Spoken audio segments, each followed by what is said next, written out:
Yes. Well, if everything breaks, where will we go?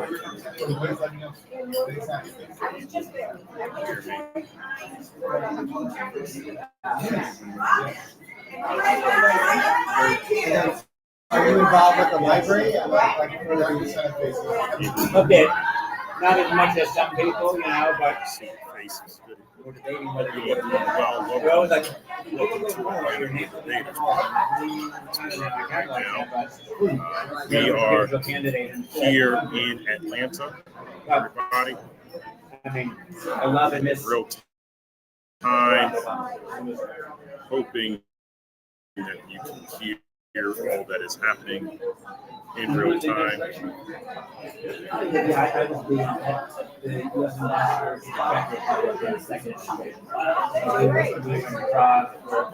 We are here doing our debate night coverage.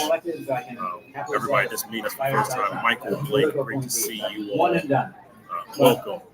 On behalf of the KAIROS Democracy Project for our pre-debate coverage and all that is happening here.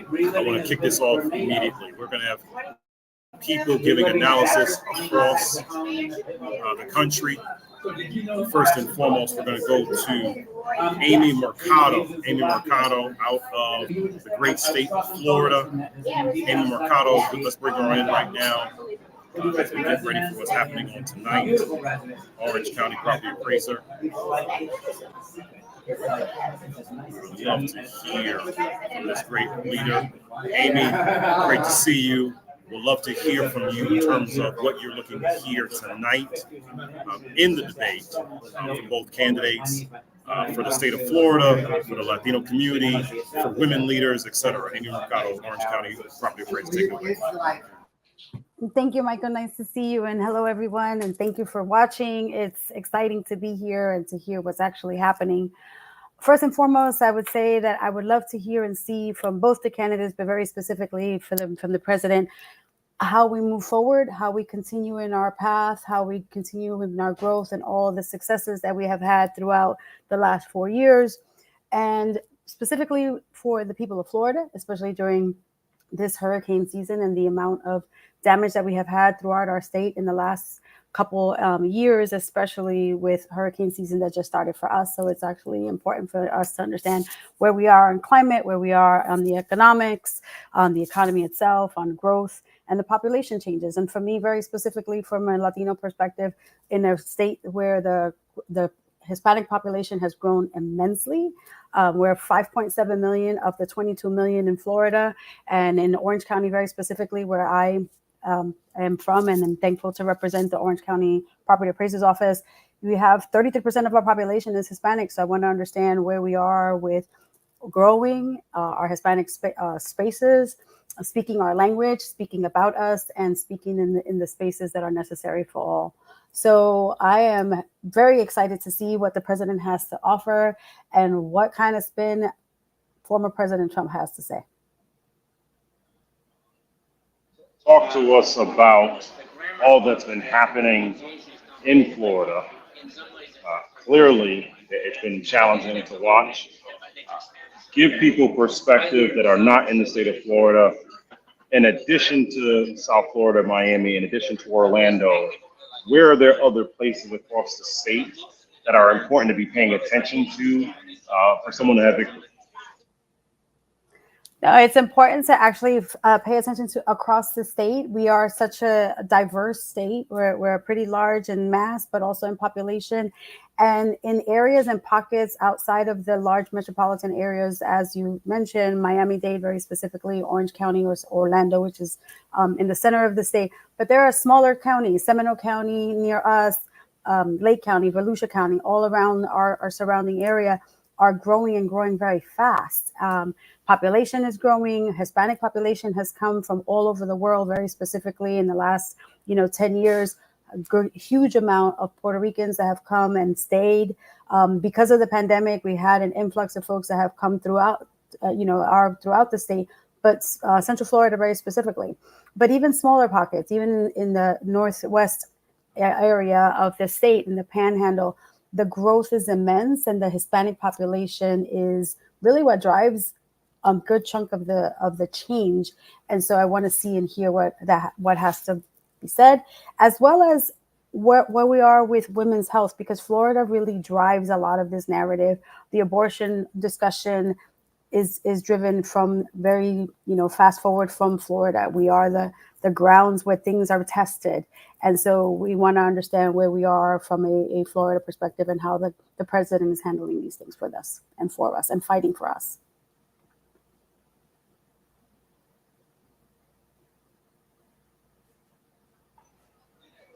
To that degree, you have been on the front line. So as we talk about democracy, we talk about all issues that are happening. Can you explain to people what exactly does a property appraiser actually do for a living? And do you have to battle with Mickey Mouse? I think people try to understand those. A little bit of both. It's a cordial battle, I would say. But what the property appraiser in Orange County, very specifically in the state, there are 67 counties in the state of Florida. Each county has a elected property appraiser, not Orange County, but a property appraiser for each jurisdiction. It is equivalent to a tax assessor. So depending on the jurisdiction, that's where you are. In New York, for example, our counterparts are out of the office of the Commissioner of Tax and Finance. We start the actual process of valuations of all of the properties in the county that then gets reported to our local jurisdiction, so the county in and of itself, and they take that number of valuations for every single property in the county. So for us, over 450,000 parcels, our team assesses and gives it a dollar value on an annual basis, and then submits that to the county, and the county uses that number along with the millage rate that they calculate in order to come up with their budget, in order for them to be able to pay for roads, schools, libraries, all services of the county.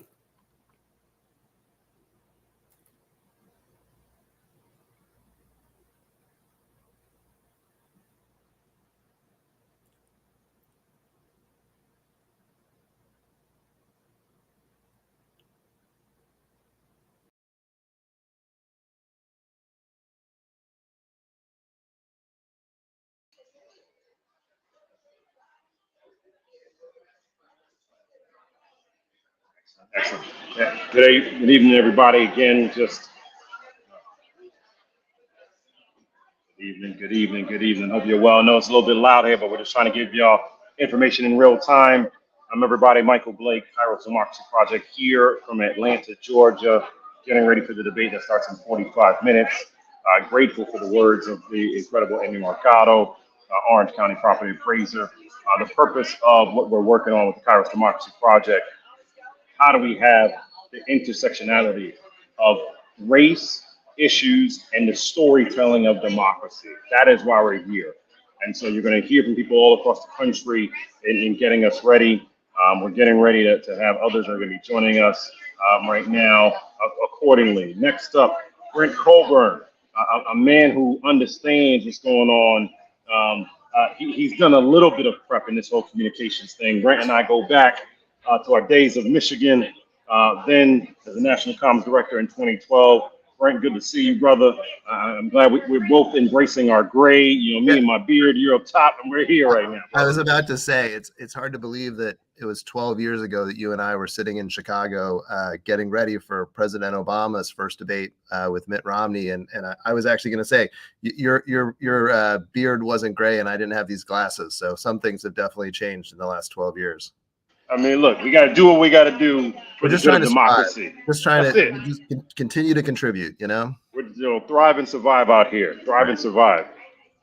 Brent, talk to the people. You have obviously done work with Senator Stabenow, with the president, on a campaign and administration. What is the main advice you're giving to a candidate when he or she are preparing for a debate? And then specifically, what would be your advice to either side on what they're getting ready for in 45 minutes? Yeah, well, I'll take a point of personal privilege, and I don't know if I have good advice for former President Trump. So I'll pass on that part of the question. But what I would say is it's important to remember that this debate is actually very unusual in American history, in that usually the first presidential debate, one of the two candidates is still introducing themselves to the American people, right? So if you think back to President Obama, then Senator Obama in 2008, he was well known in political circles, but he was still quite a bit of an unknown to kind of your average voter. And so in those instances, if you're the new person, you're trying to really define yourself for the first time on a national stage. And if you're the incumbent or the more well-known candidate, you're trying to do the opposite. You're trying to define your candidate early and really box him or her in to a narrative that you think will be advantageous to your side as you work to win the election. Nobody is turning the TV on tonight who doesn't already have an opinion about both of these candidates. So that changes the dynamic in a pretty substantial way. And so to me, it really does come down to less what the candidates are saying. I think we know what the differences are on policy. I think the questions that you hear in the news and that you hear at the dinner table are more about style, substance, preparedness to be president, particularly at the age of the two candidates who are involved. So, I would really be focusing on how I show up as much as what I'm saying or any policy points that I'm trying to hit, like you would in a normal debate. I also think I worked on 4 presidential campaigns, 2 winners, 2 losers. In all 4 of those campaigns, the person that won was usually the more sincere of the 2 candidates. They were the most themselves. So don't go out and try to be somebody you're not on national television. Be the best version of yourself, really push yourself to show up in the best way possible. But Joe Biden just needs to go out and be Joe Biden. And look, we know he can do this. You remember back to 2012, the first presidential debate that President Obama was in, that was the worst day of the campaign for us. That was the one day, I don't know about you, Michael, but that was the only day on that campaign that I went home and called my then girlfriend and said, I don't know if we're going to win this thing, right? And really what got us back on course was Joe Biden in the vice presidential debate. So he is good at this. He has it in him. And I think, if I was saying something to President Biden before he walked out onto that stage tonight, it would just be, look, you know how to do this. Just go be yourself.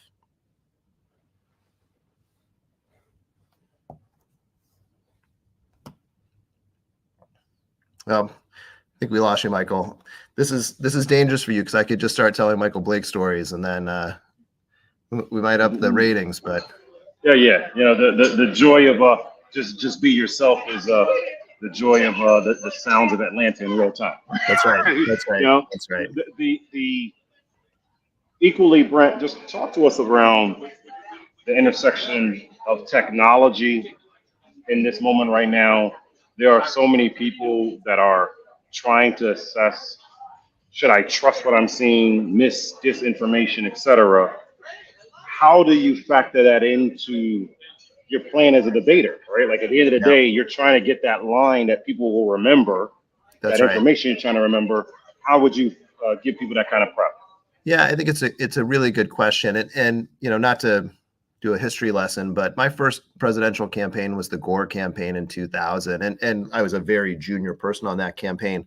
But if you think back to a presidential campaign, a presidential debate 24 years ago, everyone you needed to influence was sitting in the press room, a room that's on the debate site, watching that debate in real time. And then they were going to fan out and they were going to write the stories and do the news segments for the TV news that were going to influence how everybody else thought about it.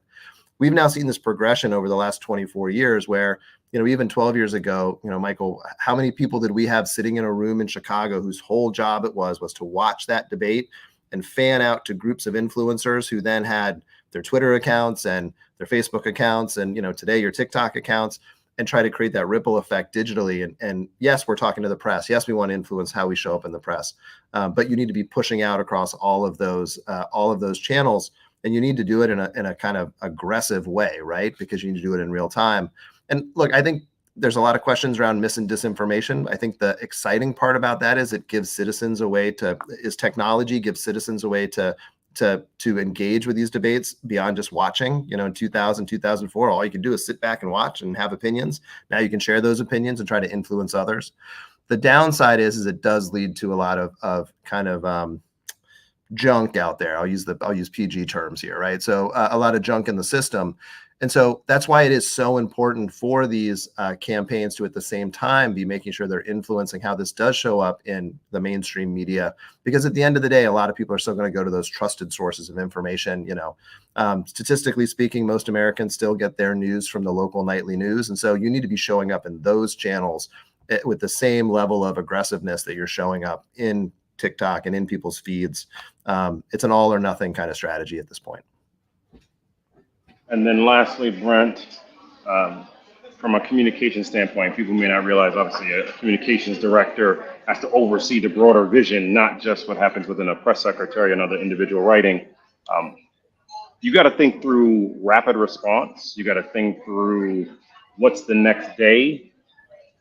What do you think is success for tomorrow from tonight? Because that is a big piece of what people have to think through in terms of messaging standpoint. Yeah. So I would say, the first 24 hours almost always revolves around a moment or two in the debate, right? So there'll be, someone will have a gaffe, or there'll be a particularly sharp zinger. And those are the things that will dominate the coverage for the first day or two. They're the things that will get the most engagement on social media. But when you're, how many days do we have until election day? This is the earliest in my lifetime we've ever seen a presidential debate between the two candidates. So we have the rest of the summer, we have both conventions, we have all of the fall before we get to November. And so what I'm thinking about as I look at this debate and I wake up tomorrow morning, if I'm sitting in the Wilmington headquarters, is what can I use from this 2 hours of interactions between these two candidates? What are the statements that my opponent made that I can then turn into ads, or that I can turn into digital content, or I can turn into mailers, right? What are the things my boss did really well that I can turn into content that I can use to push out? What are the moments I might want to hold and revisit, right? So, just to give you an example, a made up example, let's say that President Trump says something you and I would disagree on when it comes to a woman's right to choose, right? Pretty high probability, whatever he says, I'm not going to agree with when it comes to a woman's right to make her own choices. So that might not be the thing that gets the most attention tonight, because it might not be said in the most crisp way. It might not be the moment that breaks through. But once we have that on video, and once we have that moment captured, we can resurface that, right, in very targeted and thoughtful ways. We can make sure it shows up in the right people's mailboxes. We can make sure that it shows up in ads at the right time, in the right states, and in the right way. So, you got to look at this. You're not going to win or lose the campaign tonight. You are going to create a whole lot of surface area that you can take advantage of. And so you want to look at those opportunities coming out of tonight. Appreciate the context you gave of reminding people you're not going to win or lose on one night, but it can shape the dynamics for what happens tonight. That's right. That's right. And I would say, look, as you're listening, as folks listening, like, listen to what are your friends and family going to care about? What do you want to point them to? What do you want to bring up next time? You're at church or you're at a family reunion, a lot of people are going to be around, a lot of people, especially over the summer. And, at the end of the day, we talk a lot about social media. We talk a lot about TV and newspapers. The number one thing that people trust when it comes to how they vote are people they already trust and what they have to say and what they have to point them to. So, be an advocate with your friends and family. Appreciate you immensely. Yeah, man. The sounds you all are hearing in real time is that I can hear that I think it's the campaign manager for President Biden, Julie Chavez Rodriguez, speaking on the background over there. So you're getting live dynamics in real time, everybody. Brent Colburn, what you continue to do, Vice President Global Public Affairs for Microsoft, former National Communications Director, President Obama 2012. Appreciate you, brother, for everything that you do. Hope to see you soon, Michael, and hope everyone has a good time watching the debate. Talk to you soon. Absolutely.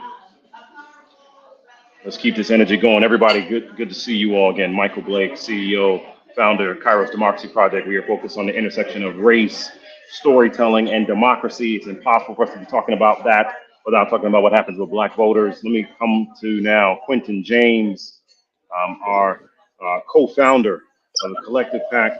That things are happening when both of us are doing this in Atlanta from different locations, because that's how it is right now in real time.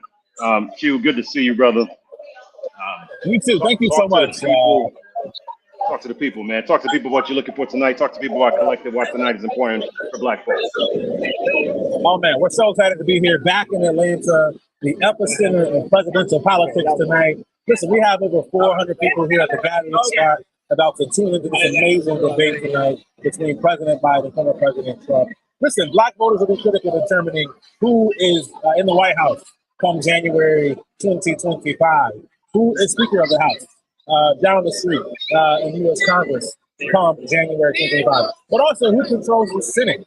All these things are up for grabs in November, and Black voters here in Atlanta, in North Carolina, in Florida, in Pennsylvania, in Michigan, in Wisconsin, Nevada, Arizona, they will determine who those people are. So we're thrilled to be here. Thank you so much for having me.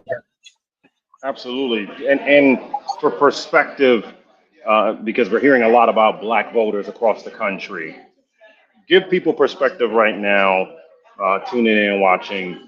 What is the collective doing across the country? Of course, you've had incredible efforts in terms of getting people to the polls. But before we get to the last few weeks of the election, what is happening now to mobilize Black voters and to persuade Black people to vote? Yes, I mean, that's a great question. And one of the things that I love to talk about is the number of African Americans who actually not registered to vote, who are eligible but not in the game. In the most important 10 presidential swing states, there are over 5.2 million eligible yet not registered Black voters. So here in Georgia, over 800,000. In North Carolina, over 700,000. In Texas, in Florida, over 1 million Black voters are eligible yet not registered. And so what we're doing, number one, is trying to register as many people as possible to get in the game, in this process. We know that voting is only one of our tools in our toolbox, but it's a really important one as well. And so for the over 5 million Black people in those 10 states that are registered, we want to get you registered to vote. That's number one. Second, we want to talk to Black people who are registered but not showing up to vote. In those same 10 states, over 3.2 million African Americans are registered, but yet didn't vote in 2022, didn't vote in 2020. And so part of this conversation is there are 8 million Black people in the presidential swing states who are not a part of the process. So before we can kind of get to, Trump, Biden, policy pieces, we got to get people in the game. So phase 2 of our work really is talk about what has President Biden, what has Vice President Harris done over these past 3.5 years, and do they deserve to get reelected? A lot of folks get their news from TikTok and YouTube and Snapchat. They're not getting it from CNN, MSNBC, or New York Times, let alone our Black outlets like the Rio or Roland Martin or Ethics and Ebony. We got to reach people where they are. And so part of this game over the next couple of months is making sure we're spending money advertising, making sure we're putting out great content and influencers to connect the dots with so many voters out there who are just not informed on what's happening. And then third, to your point, Brother Blake, we got to get folks out to the polls. And so we'll be running a massive GOTV program, providing free rides for voters, making sure voters have tools to vote by mail. They don't want to have to go, down to the polling site to vote. We want to do all that electronically and virtually, everything that we can to make this process easy. So phase 1, to your point, register Black voters. Phase 2, educate and persuade them on what's happening. And phase 3, turn out everybody that we can to vote in this upcoming election.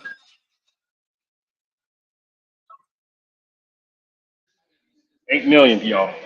8 million. If there's nothing else you take away from Quentin, 8 million Black voters in the critical battleground states that are not engaged, that you got to get engaged.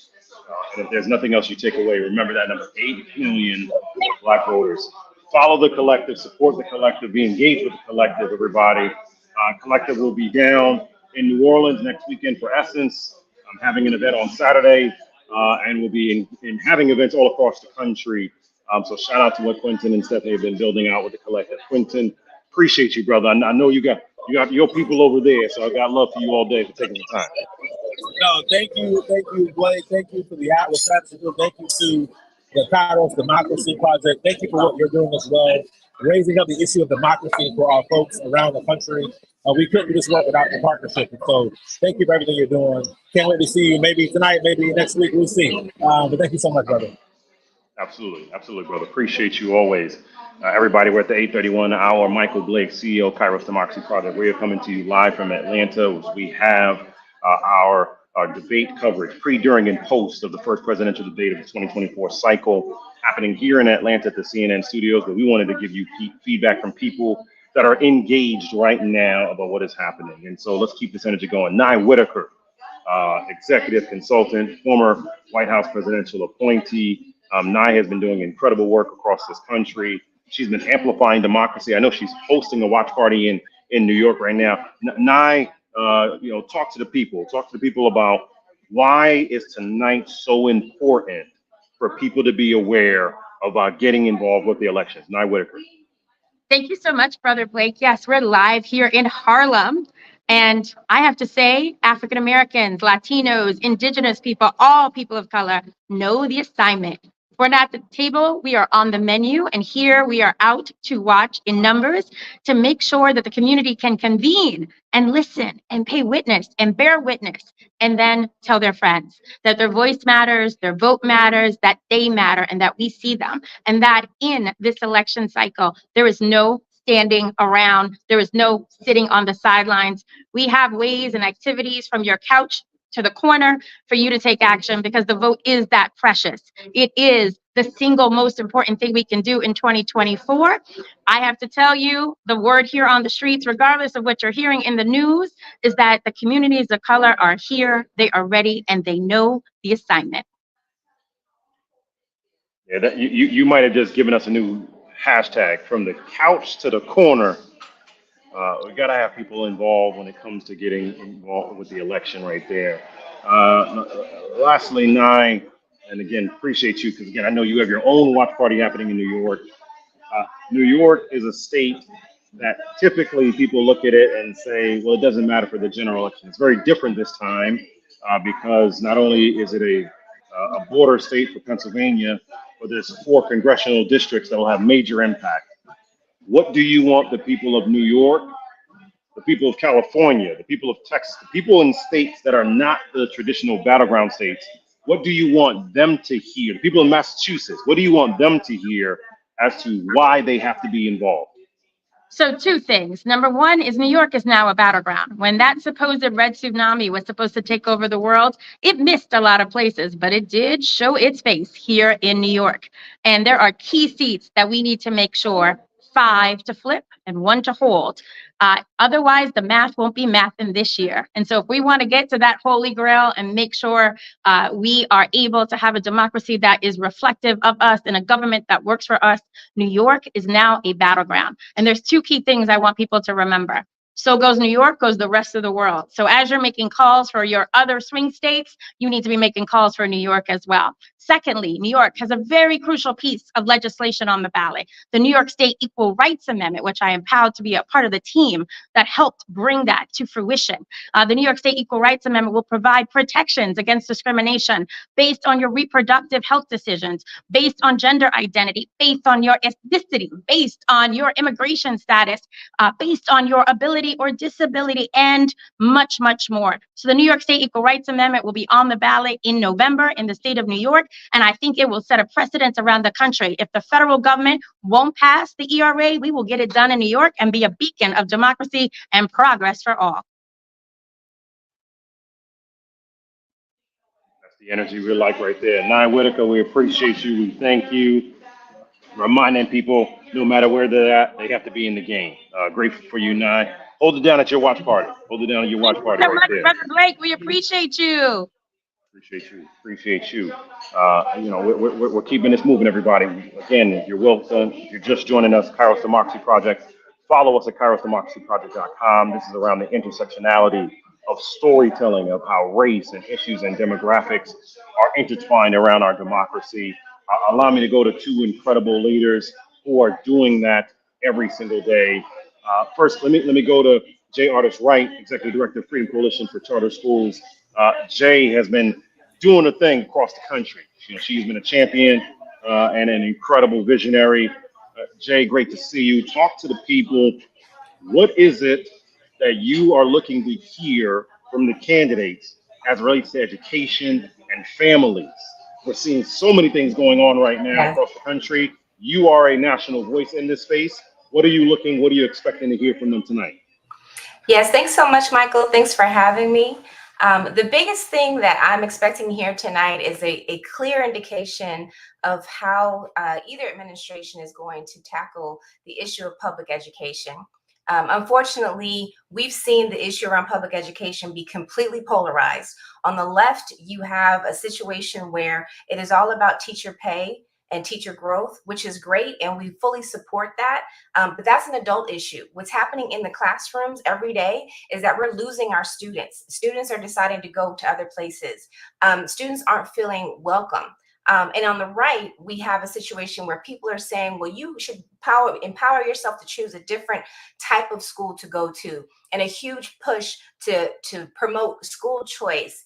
However, that school choice seems to want to privatize education in a way where it will only self-select a certain few, or it's removing kids from communities where they are being isolated and only getting choices where they aren't actually feeling a sense of cultural affirming teaching or recognition.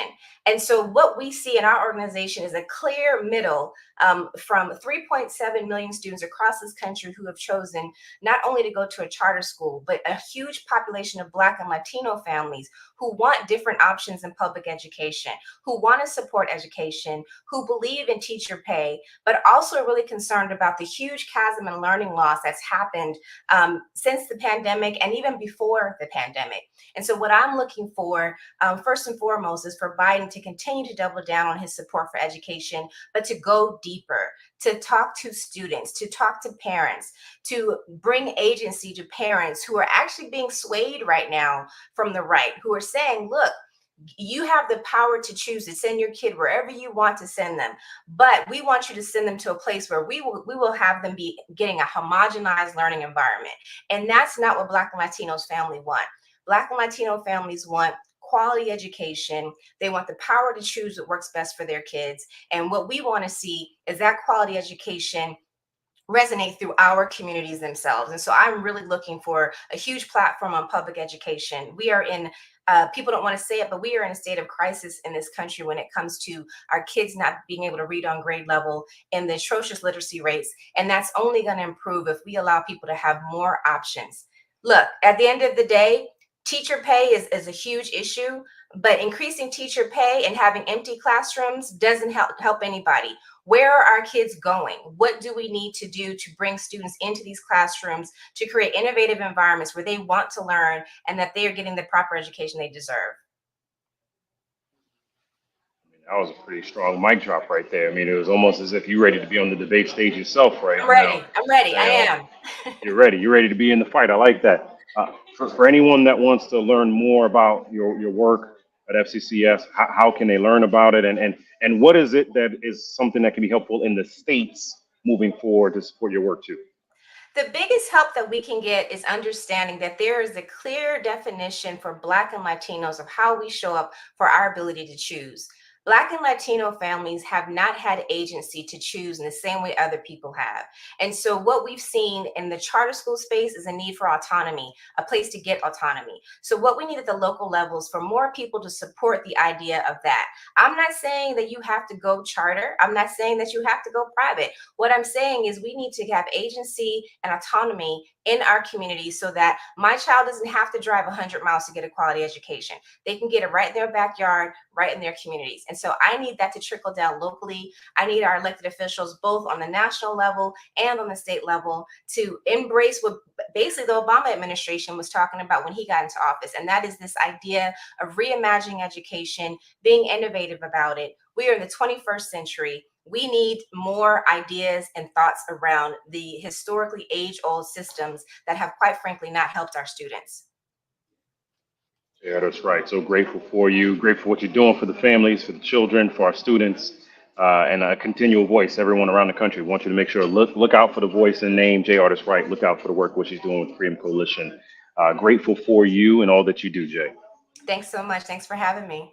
Absolutely, absolutely. Let's continue We've been talking about different issues, different causes, storytelling of it. Let me now go to Dr. Solomon and all that's happening with the Center for Police and Equity. Good to see you, brother. You're always dropping gems. I always look to find you on social media because I know something strong's going to happen when you say something out here. No one's talking about policing. No one's talking about equity. That's not happening at all. There's nothing to discuss with that. What are you looking to hear tonight that sets the record straight, quite frankly? How can we set the record straight? How do we get better guidance? And how do we clarify the misnomers that keep happening around policing? Dr. Solomon. Yeah, Mike, it's good to be with you. Good to build with you. And I appreciate you hyping folks up, setting the expectations too high for me. I'll be honest, I'm really expecting to hear a bunch of things that are going to be difficult for Black communities to hear. I'm expecting that the president is going to use criminalizing language for the convicted, the first ever former president who's been convicted on felony counts. I'm expecting that we're going to hear that former president talk about the quote unquote true bad guys who are Black and brown folks who are coming to take your daughters and steal your jobs and rob your house. I'm concerned that what we're going to be hearing tonight is a lot of folks using the old language of crime and criminality, and nobody talking about the fact that anybody trying to play a tough guy does not care about vulnerable communities. So the reason why I'm concerned about that is my guess is this is going to be a kitchen table kind of situation where that's what folks are wanting to hear. We've seen a retreat from Black support of Biden, in part because the Biden administration has not been speaking as directly to Black issues. And we know from the science, forgive me for being a scientist, but we know that unconstitutional police stops can be a bigger suppressor of the Black vote than removing a polling place. So if we're not talking about what's happening in vulnerable Black communities, how are we going to expect them to show up and vote? I'm thinking about Q's 8 million folks in these battleground states who are not in the game yet. If they don't feel like their issues are on the table, why would they show up? But there is an opportunity tonight for President Biden to come out and say, not only is the criminal justice system working the way it's supposed to in the context of Trump, but it's not working in the way that it should be in the context of vulnerable Black and brown folks. If he's able to do both of those things at the same time, I think he's winning votes and he's speaking truth, something that would be a miracle in today's politics. You framed it initially in a way that resonated. I always say you can always learn something every day. That the discussions of President Biden, former President Trump, is going to increase a language of criminality. And again, I just appreciated that context, right? Like, because you have a dynamic of, okay, you're trying to protect democracy from this person, but you don't want to have language that keeps reminding people of the injustices that happen. And yes, I always say data doesn't lie, people do. So be that scientist that you are and be clear on the research. Doc, to tie this together, give people a stat or two to really resonate around the magnitude of the challenge and the magnitude of the opportunity as it relates to policing equity. Yeah, and so I think that there's some basic stuff that folks just forget about because often we send police to deal with the folks that our broader society doesn't want to see. The first is that police are the most common contact that citizens have with their government. 1 in 5 people in the United States is going to have contact with law enforcement. And if you're Black, you're 2 to 4 times more likely to get you behind beat in the point of that contact. That's millions of folks every year who are facing use of force, not deadly force, which is just 1,000, right? But who have the back of a hand, a baton, or a mag flashlight pressed to their head, okay? Those folks remember it. Anybody who understands what it is to be afraid of the cops understands what it would be when you get beat by. And when that is the context that is entirely too common in your community, how can you imagine that voting is going to fix it unless the person who is at the top of the ticket is speaking directly on those issues? I understand that we're talking about persuadable voters in the middle right now, and for good reason. There's good stats to suggest that's an area to be. But if you don't get out that base, the folks who can only identify with one particular party, my concern is those battleground states are we might be losing the battle. So the things to remember is 1 in 5 folks have contact with law enforcement every year. 1 in 5, 20% of the country. That is the most common contact with our government. And if we're not talking to that directly, we're not talking about how people experience government. You know, that is one of the most powerful direct data points of the practical impact of democracy that I've ever heard. 1 out of 5 will have impact, engagement, interaction with law enforcement, and it's the most direct engagement that someone will have, which is why there has to be equity. I always appreciate that you're not called Center for Policing Equality, right? It's not equity. There is a difference between the two. And what you are doing now, what you're doing in the future is essential. Dr. Solomon, I just appreciate you, brother. Oh, it's just always good to see you, man. King to king. Always good to see you, brother. Us bald heads with the beards, we got to stay united out here in the struggle out here right now. Don't let the smooth taste fool you. We got real stuff we got to add to this conversation. That's right. I love it. I love it. Doc, I appreciate you, man. Take care, man. Always. We talk about what's going on the ground. Let's talk about what's happening locally to that degree. Again, we're here in Atlanta with 13 minutes from debate time. Let me go out to Los Angeles, from LA to Evanston to New York to Atlanta. Robin Ruth Simmons and all that she continues to do and First Repair and how she has been a champion around reparations. I want to make sure to amplify her voice right now. We can't talk about champions for the people without talking about Robin Ruth Simmons. Robin, talk to the people. You know, this thing of reparations, which we have been owed for years, decades, centuries, quite frankly. What are you looking to hear in terms of the intersection of reparations and our democracy? And why is reparations tied to our present day politics from these campaigns? Well, first of all, thank you, Brother Blake, for including my voice. Some may think it's far too radical, but reparations is justice and it is democracy, and democracy is on the ballot. And what we need is to hear the president earn the Black vote. There is still concern that not enough has been done, that reparations is still fringe. But even though we are a little ways away from HR 40, there are local initiatives for reparations that are happening all across the country. And those efforts are being blocked. They're being blocked, and it's been the greatest hope since HR 40 was introduced in 1999 by the late John Conyers, that we've seen this mobilization of local initiatives for reparations. And so we know that we need a president that is unapologetic about Black lives, Black progress, reparative justice. We need to see new and bold ways that the president is implementing and supporting Black people without any question. There should be no question at all. And so we're hoping that we hear strong support from President Biden. For me, there's no question on who I'm voting for.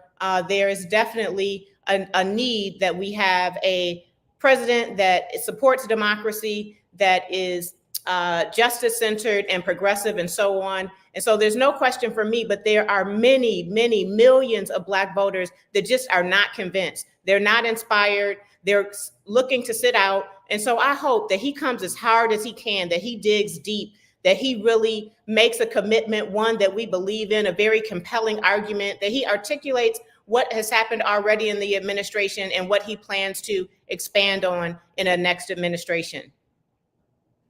And where are you joining us right now? You're holding it down for us out on the West Coast. What we got going on the West Coast, Robin? That's right. So I'm in Los Angeles. And you know what? I love Los Angeles. I love the state of California because California was the first state to make the step towards reparations under the leadership of Secretary of State Shirley Weber and so many other incredible leaders. The task force has done incredible work here and really is a great hope, is a model. The task force in California really did the work that an HR 40 commission should do. And so my hope is that the administration looks at the work that happened in California that was inspired by the work that happened in Evanston, Illinois, and that we do get to full repair in this nation for Black folks, which is justice, which is reparative justice in all forms. It's so much more than a cash payment. That is a form of repair that seems to be the most divisive. But Black folks want comprehensive redress. We want access to everything: education, housing, police reform, We want our dignity. We want acknowledgments and monuments. We want education. We want place and access and information and so on. And so anyway, I'm in sunny California today, and I'm happy to be here. Grateful for you, Robin, and for all.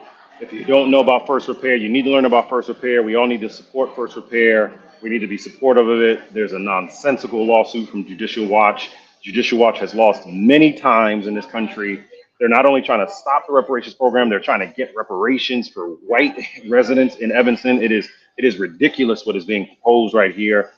So stand up, learn about First Repair, everybody. It's a part of this democracy movement. Robin, you are a champion for the people, and so we're grateful for you. God bless you, my sister. Thank you, brother. Carmen Torres, where you at? We're going to do some rapid fire right now. We got 8 minutes until debate night. Carmen Torres is in Florida. She's got to make moves real quick, everybody, but she is running for office in Florida. Carmen, talk to the people. There's so much going on in Florida. Why have you made the decision that you have to run for office? And what are you looking to hear tonight in this debate? Oh my God. First of all, we actually need to keep the one and only Hispanic seat, that is Senate District 25. And secondly, we have to protect the Black and brown in our district that they completely packed in this one district when they redistricted everything. Someone was talking about policing. Our illustrious governor has a $13.5 million police force here in Florida. And so we really need to pay attention to that. I don't know if you can hear me or see me, but yesterday we had this location over at the Solid Rock Community Church with the Black Empowerment and the Equal Ground giving a legislative update of what exactly is going on in Florida with the purging that is going on of all the roles. And Carmen, the responsibility that exists here, when is your election? How can people be supportive? You give people some practicals. It's important for people to know there are things going on the ground that are not just the presidential election. What day is your election, and how can they support? Well, our election is on August the 20th is the primary. You can go to CarmenTorresForFlorida.com, Carmen Torres for Florida, for FOR, Florida.com, and read about my district and what I bring to the table with respect to this particular area that we have here. That when it was redrawn, we were supposed to pick up a congressional seat, but unfortunately it was denied us. And so they packed us all into this one area. But it's a district that is like at least 60% Hispanic, but I'm running against two non-Hispanics. And I hope that we can pick up between 40-45% of the vote as such. And take it in the primary. It's supposed to be a Democratic district, but you just never know, what happens, particularly in these races, when they're trying to purge everyone off the rolls. About 19% of the district was purged back in January. And also this governor and this legislature have passed, so many suppressive laws that now you have to request a vote by mail for every election cycle. And a lot of people are not even aware. They're home waiting for their vote by mail. That's never going to come. And it was a law that just passed. So we have to keep our, ears to the ground. We have to make sure people get out and vote. When I was at the church yesterday, we also brought the fact that, you have to update your signature when you request these vote by mails, because you have these boards that are looking at these signatures and making decisions and just throwing out ballots willy-nilly. And so that's another problem. So we are looking forward to this election cycle. We have two really important amendments coming on this ballot. Amendment 3 is a recreational marijuana amendment, and the other one is Amendment 4, which is for reproductive rights. And we believe that as such, because of these amendments, the people will come out and vote. It has been They have done some surveys, and we're looking at least 60%. And if we do that, we can get people out to vote. We can reelect President Biden and down ballot races as well. So I'm looking forward to a very robust election come the primary on August the 20th. I welcome any help, any support that you all want to give me. And again, it's CarmenTorresForFlorida.com. They have a Latina that is running to continue the momentum in Florida with all that's happening, plus, as mentioned, the critical ballot initiatives. Carmen, God bless you, love you, appreciate you. Thank you for stepping up and answering the call. Carmen Torres, everybody in Florida. Thank you. Have a great night. You as well. You as well. We're approaching the hour, everybody. Let's keep this moving. Let's get a quick commercial shout out from Democracy in Action. Telly Medina has been doing the work across the country. Telly has worked on 106 campaigns. Telly, why are you in Atlanta, and what is Democracy in Action's role in mobilizing voters across the country? Folks, you're not here with us, but the energy in this place is palpable. People are excited, and it feels like real intensity and energy because we know that Joe Biden is going to come through for us tonight. We know that he is going to give us a message that people can hear, and it's for all Americans, but specifically for African-American men. I think that you're going to hear what is necessary. There is this construct that, oh, we don't know who's with President Biden. There's a very clear distinction. Joe Biden is a good man. I'm not talking about who the other person is, but Joe Biden is a good man, and that is going to reign through tonight. So we wanted to be in Atlanta to support Democracy in Action as a C3 effort, but we continue to give information about what the issues are that are mandated within the races. Whatever state that you're in, we're not trying to just throw this universal democratic thing. If it's potholes, if it's gun control, if it's crime, if it's education, or if it's Medicaid, we are concerned about issues that are important to working class people and people who are trying to do better for themselves in this country. Democracy in Action. We want people to be aware of what they're doing, what Telly is doing around the country, an opportunity to mobilize and engage in a very critical way. Telly, just grateful for all that you continue to do. We're going to hear from Telly a lot, everybody, the rest of this year. Remember the name, Telly Medina, Democracy in Action. Telly, thank you for your leadership, my brother. Thank you. Now, in D.C., People for American Way, Young Elected Officials Network, our co-partner on tonight. We got two more speakers, and then we're going to be done tonight before y'all see the main event. Savanti Myrick, talk to me, my brother. You know, our former mayor in the great city of Ithaca. Much love to him. Savanti, why is it so important for People for America Way to be involved in this election, and how are you helping protect democracy? Amen. Well, thank you for having me. I will just say very quickly, Michael, both you and I have done these debates before. We've got up on that stage.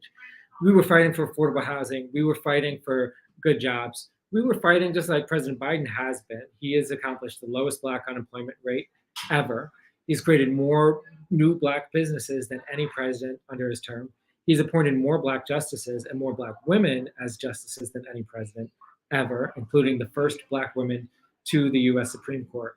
But that's not the only reason we're supporting him. We're supporting him because all of the other work we've done, all of us have done across the many generations to ensure freedom, access to education, quality, economic opportunity, all of that can be undone if we lose our democracy. Because democracy is not just a cute thing where we get to vote every 4 years. Democracy is how we protect all the rest of it. So we're here, and I'm excited to hear from Congressman Horsford as well. Our dear president and chair over here, Savanti, has a watch party happening in D.C., but he joined us to be a part of what's happening here. For those that are not aware, before we go to our chairman, talk to us, what exactly is People for the America Way and also the Young Elected Officials Network? You're in D.C., so just explain to people from around the country what are both and how to support you. Absolutely. People for the American Way is a national civil rights organization, 45 years old, over 2 million members, who fight against censorship, for the freedom of expression, and against intolerance, particularly against racial or religious intolerance. So anybody who wants to tell us how we should worship, that we have to put the 10 Commandments in this version of the Bible if we want to be good Americans. We refuse. And we want to reclaim the flag for progressive patriots. That's why our name is People for the American Way. And for the last 20 years, Michael Blake and I actually met as members of the Young Elected Officials Network, which is a program of People for the American Way. From our humble beginnings, it now has over 1,600 members, part of our network. Many of them, a few hundred of them, are here in DC this week for a conference, and it just happened to coincide with the debate. So some of them are going to be coming over here to the party to enjoy what I hope will be a way for the president to distinguish himself from his opponent. Grateful for your leadership. Obviously, going to be rocking with you a lot over the rest of this year. Just thank you, my brother, for all that you continue to do across the country. I go where Michael Blake goes. God bless him. God bless. Last but not least, before we get this all going, I'm just looking over my shoulder. I'm here in Atlanta right now, as I mentioned, for debate night. The perfect person to be our final speaker to go into this critical debate tonight. Dear friend, dear brother, one of my best friends, but also not just a congressman from the critical community of Las Vegas and also the great state of Nevada, but the chairman of the Congressional Black Caucus. Chairman Stephen Horsford is with us on tonight. Congressman, I know tonight is incredibly busy, so thank you. Of course. Hello, Brother Blake. How are you? Oh, good, brother. You know, we're here in Atlanta. It's palpable. It's real. It's palpable. People are ready for tonight. You know, talk to the people. What are you looking to hear as the chair of the CBC? And what are you looking to hear as a critical voice in a critical battleground tonight in this debate? Well, look, this debate is about centering the people in the policy that matters not only to Black America, but to all of America. And it's going to be a contrast between President Biden, who is about fighting for the opportunities, the freedoms, and the rights of every American, a person who is a decent and good person who cares about all of America, versus the former president who only cares about himself. He said it when he was in Las Vegas at a rally. He said, "I really don't care about you. I really only care about your votes." And I think that that's going to come out time and again, whether it's around a woman's freedom to make her own healthcare decisions about her body, whether that's the freedom to learn all of our history, Black history, which is a part of U.S. history, whether that's the freedom to love who you love as we continue to honor Pride Month, or whether it's the freedom to thrive economically, which is a part of the CBC agenda to build Black wealth and to create economic opportunity for Black America. Because when we do that, we uplift and grow our economy for everybody. Grow our economy, uplift our people for everybody, especially for Black voters. The perfect voice to lead into this debate. You will see him a lot throughout the rest of this year and beyond, everybody. Congressman Stephen Horsford, the chair of the Congressional Black Caucus. Thank you for taking time to be with us, my brother, always. Thank you, Brother Blake. Always. All right, everybody, go to CNN, see what's going on, post-debate, join with us, post-debate coverage. This is the KAIROS Democracy Project, our time, our chronos, our KAIROS. Let's go, everybody. Thank you.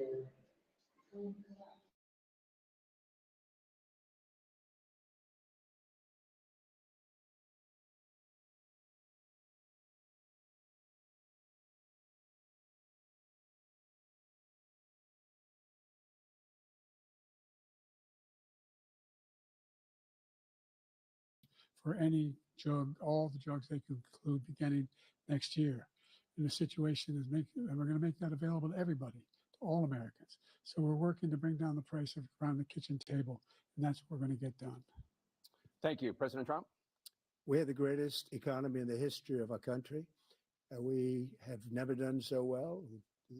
Everybody was amazed by it. Other countries were copying us. We got hit with COVID. And when we did, we spent the money necessary so we wouldn't end up in a Great Depression, the likes of which we had in 1929. By the time we finished, so we did a great job. We got a lot of credit for the economy, a lot of credit for the military, and no wars and so many other things. Everything was rocking good. But the thing we never got the credit for, and we should have, is getting us out of that COVID mess He created mandates that was a disaster for our country. But other than that, we had given them back a country where the stock market actually was higher than pre-COVID, and nobody thought that was even possible. The only jobs he created are for illegal immigrants and bounce back jobs, a bounce back from the COVID. He has not done a good job. He's done a poor job, and inflation's killing our country. It is absolutely killing us. Thank you. President Biden? Well, look, the greatest economy in the world. He's the only one who thinks that, I think. I don't know anybody else who thinks he had the greatest economy in the world. And, the fact of the matter is that we find ourselves in a situation where his economy, he rewarded the wealthy. He had the largest tax cut in American history, $2 trillion. He raised a deficit larger than any president has in any one term. He's the only president other than Herbert Hoover who's lost more jobs than he had when he began, since Herbert Hoover. The idea that he did something that was significant. And the military, when he was president, they were still killing people in Afghanistan. He didn't do anything about that. When he was president, we were still finding ourselves in a position where you had a notion that we were this safe country. The truth is, I'm the only president this century that doesn't have this decade, that doesn't have any troops dying anywhere in the world like he did. President Trump, I want to follow up if I can. Am I allowed to respond to him? Well, I'm going to ask you a follow-up. You can do whatever you want with the minute that we give you. I want to follow up. You want to impose a 10% tariff on all goods coming into the U.S. How will you ensure that that doesn't drive prices even higher? It's not going to drive them higher. It's just going to cost countries that have been ripping us off for years, like China and many others, in all fairness to China. It's going to just force them to pay us a lot of money, reduce our deficit tremendously, and give us a lot of power for other things. But he made a statement. The only thing he was right about is I gave you the largest tax cut in history. I also gave you the largest regulation cut in history. That's why we had all the jobs. And the jobs went down and then they bounced back. And he's taking credit for bounce back jobs. You can't do that. He also said he inherited 9% inflation. No, he inherited almost no inflation, and it stayed that way for 14 months. And then it blew up under his leadership because they spent money like a bunch of people that didn't know what they were doing, and they don't know what they were doing. It was probably the worst administration in history. There's never been. And as far as Afghanistan is concerned, I was getting out of Afghanistan, but we were getting out with dignity, with strength, with power. He got out. It was the most embarrassing day in the history of our country's life. President Trump, over the last 8 years, under both of your administrations, the national debt soared to record highs. And according to a new nonpartisan analysis, President Trump, your administration approved $8.4 trillion in new debt, while so far, President Biden, you've approved $4.3 trillion in new debt. So, former President Trump, many of the tax cuts that you signed into law are set to expire next year. You want to extend them and go even further, you say. With the U.S. facing trillion-dollar deficits and record debt, why should top earners and corporations pay even less in taxes than they do now? Because the tax cuts spurred the greatest economy that we've ever seen just prior to COVID. And even after COVID, it was so strong that we were able to get through COVID much better than just about any other country. But we spurred, that tax spurred. Now, when we cut the taxes, as an example, the corporate tax was cut down to 21% from 39%, plus beyond that. We took in more revenue with much less tax, and companies were bringing back trillions of dollars back into our country. The country was going like never before, and we were ready to start paying down debt. We were ready to start using the liquid gold right under our feet, the oil and gas right under our feet. We were going to have something that nobody else has had. We got hit with COVID.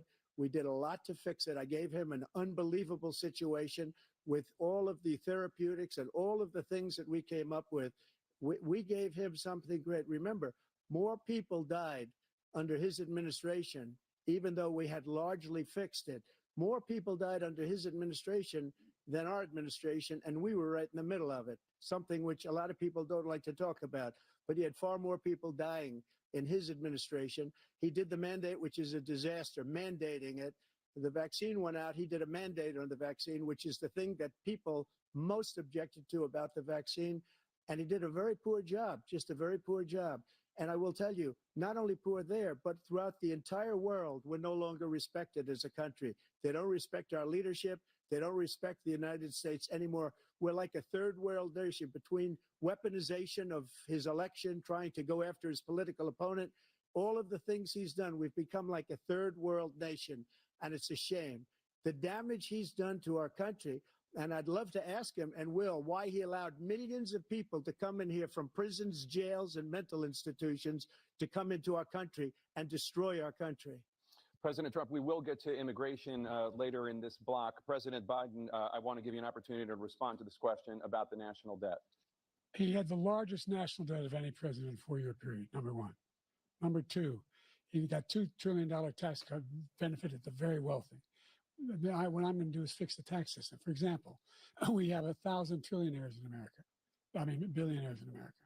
And what's happening? They're in a situation where they, in fact, pay 8.2% in taxes. If they just paid 24%, 25%, either one of those numbers, they'd raise $500 billion, I should say, in a 10-year period. We'd be able to wipe out his debt. We'd be able to help make sure that all those things we need to do, child care, elder care, making sure that we continue to strengthen our healthcare system, making sure that we're able to make every single solitary person eligible for what I've been able to do with the COVID. Excuse me, with dealing with everything we have to do with.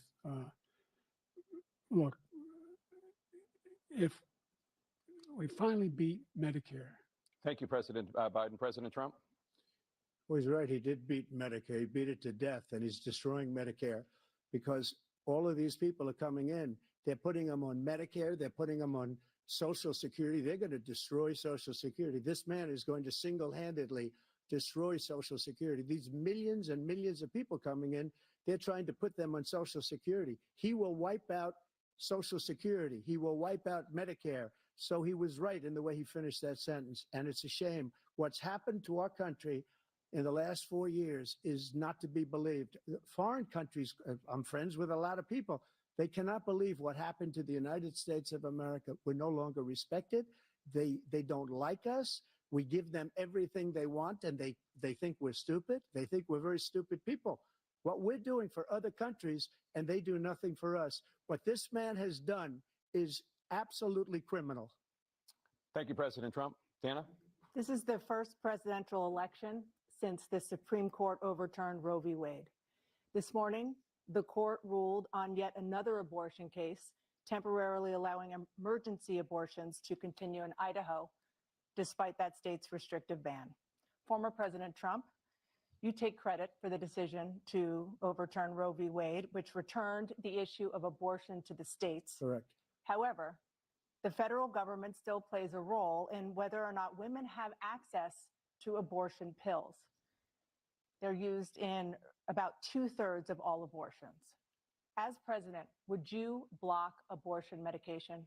First of all, the Supreme Court just approved the abortion bill, and I agree with their decision to have done that, and I will not block it.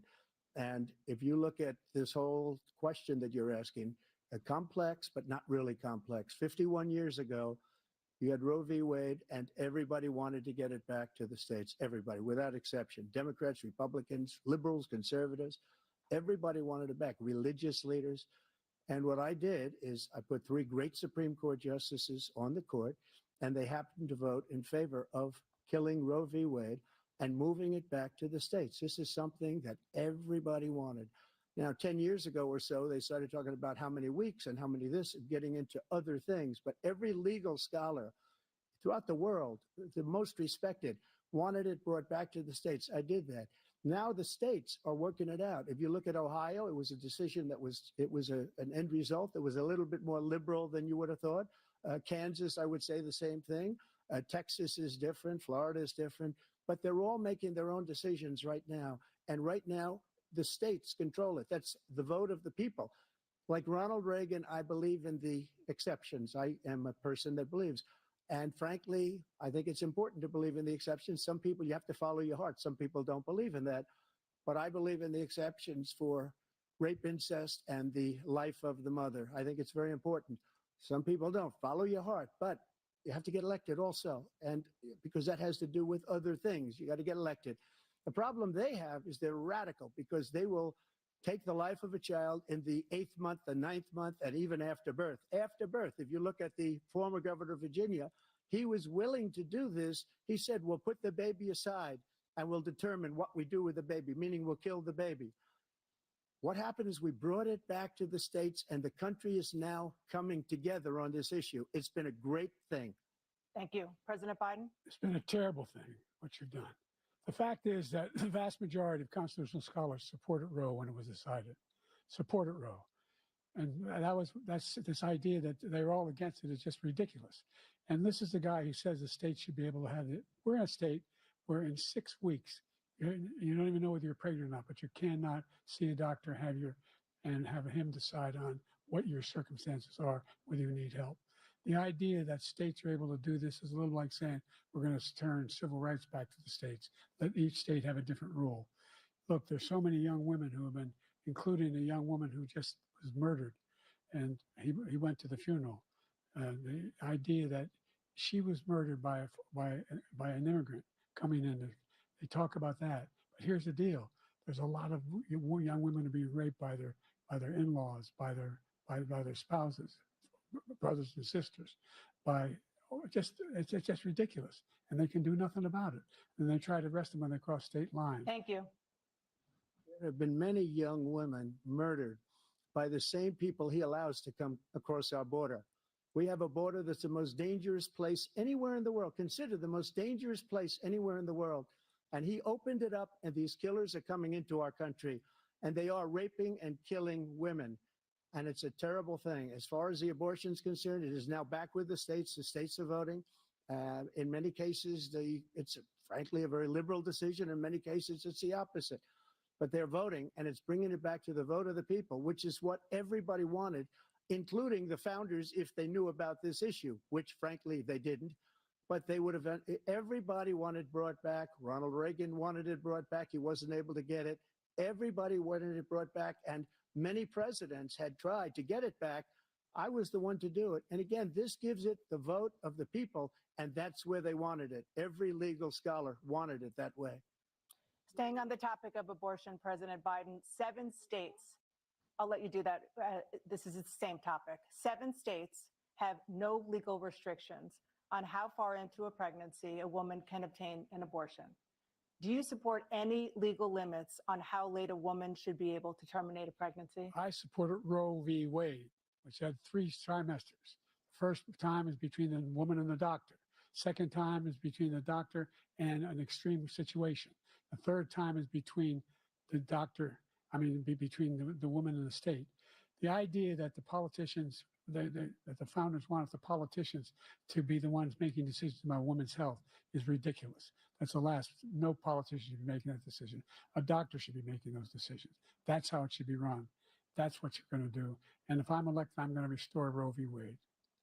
So that means he can take the life of the baby in the 9th month and even after birth, because some states, Democrat run, take it after birth. Again, the former governor of Virginia, put the baby down, then we decide what to do with it. So he's willing to, as we say, rip the baby out of the womb in the 9th month and kill the baby.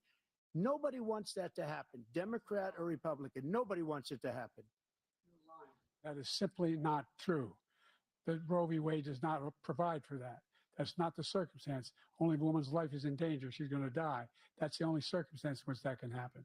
But we are not for late-term abortion, period. Period, period.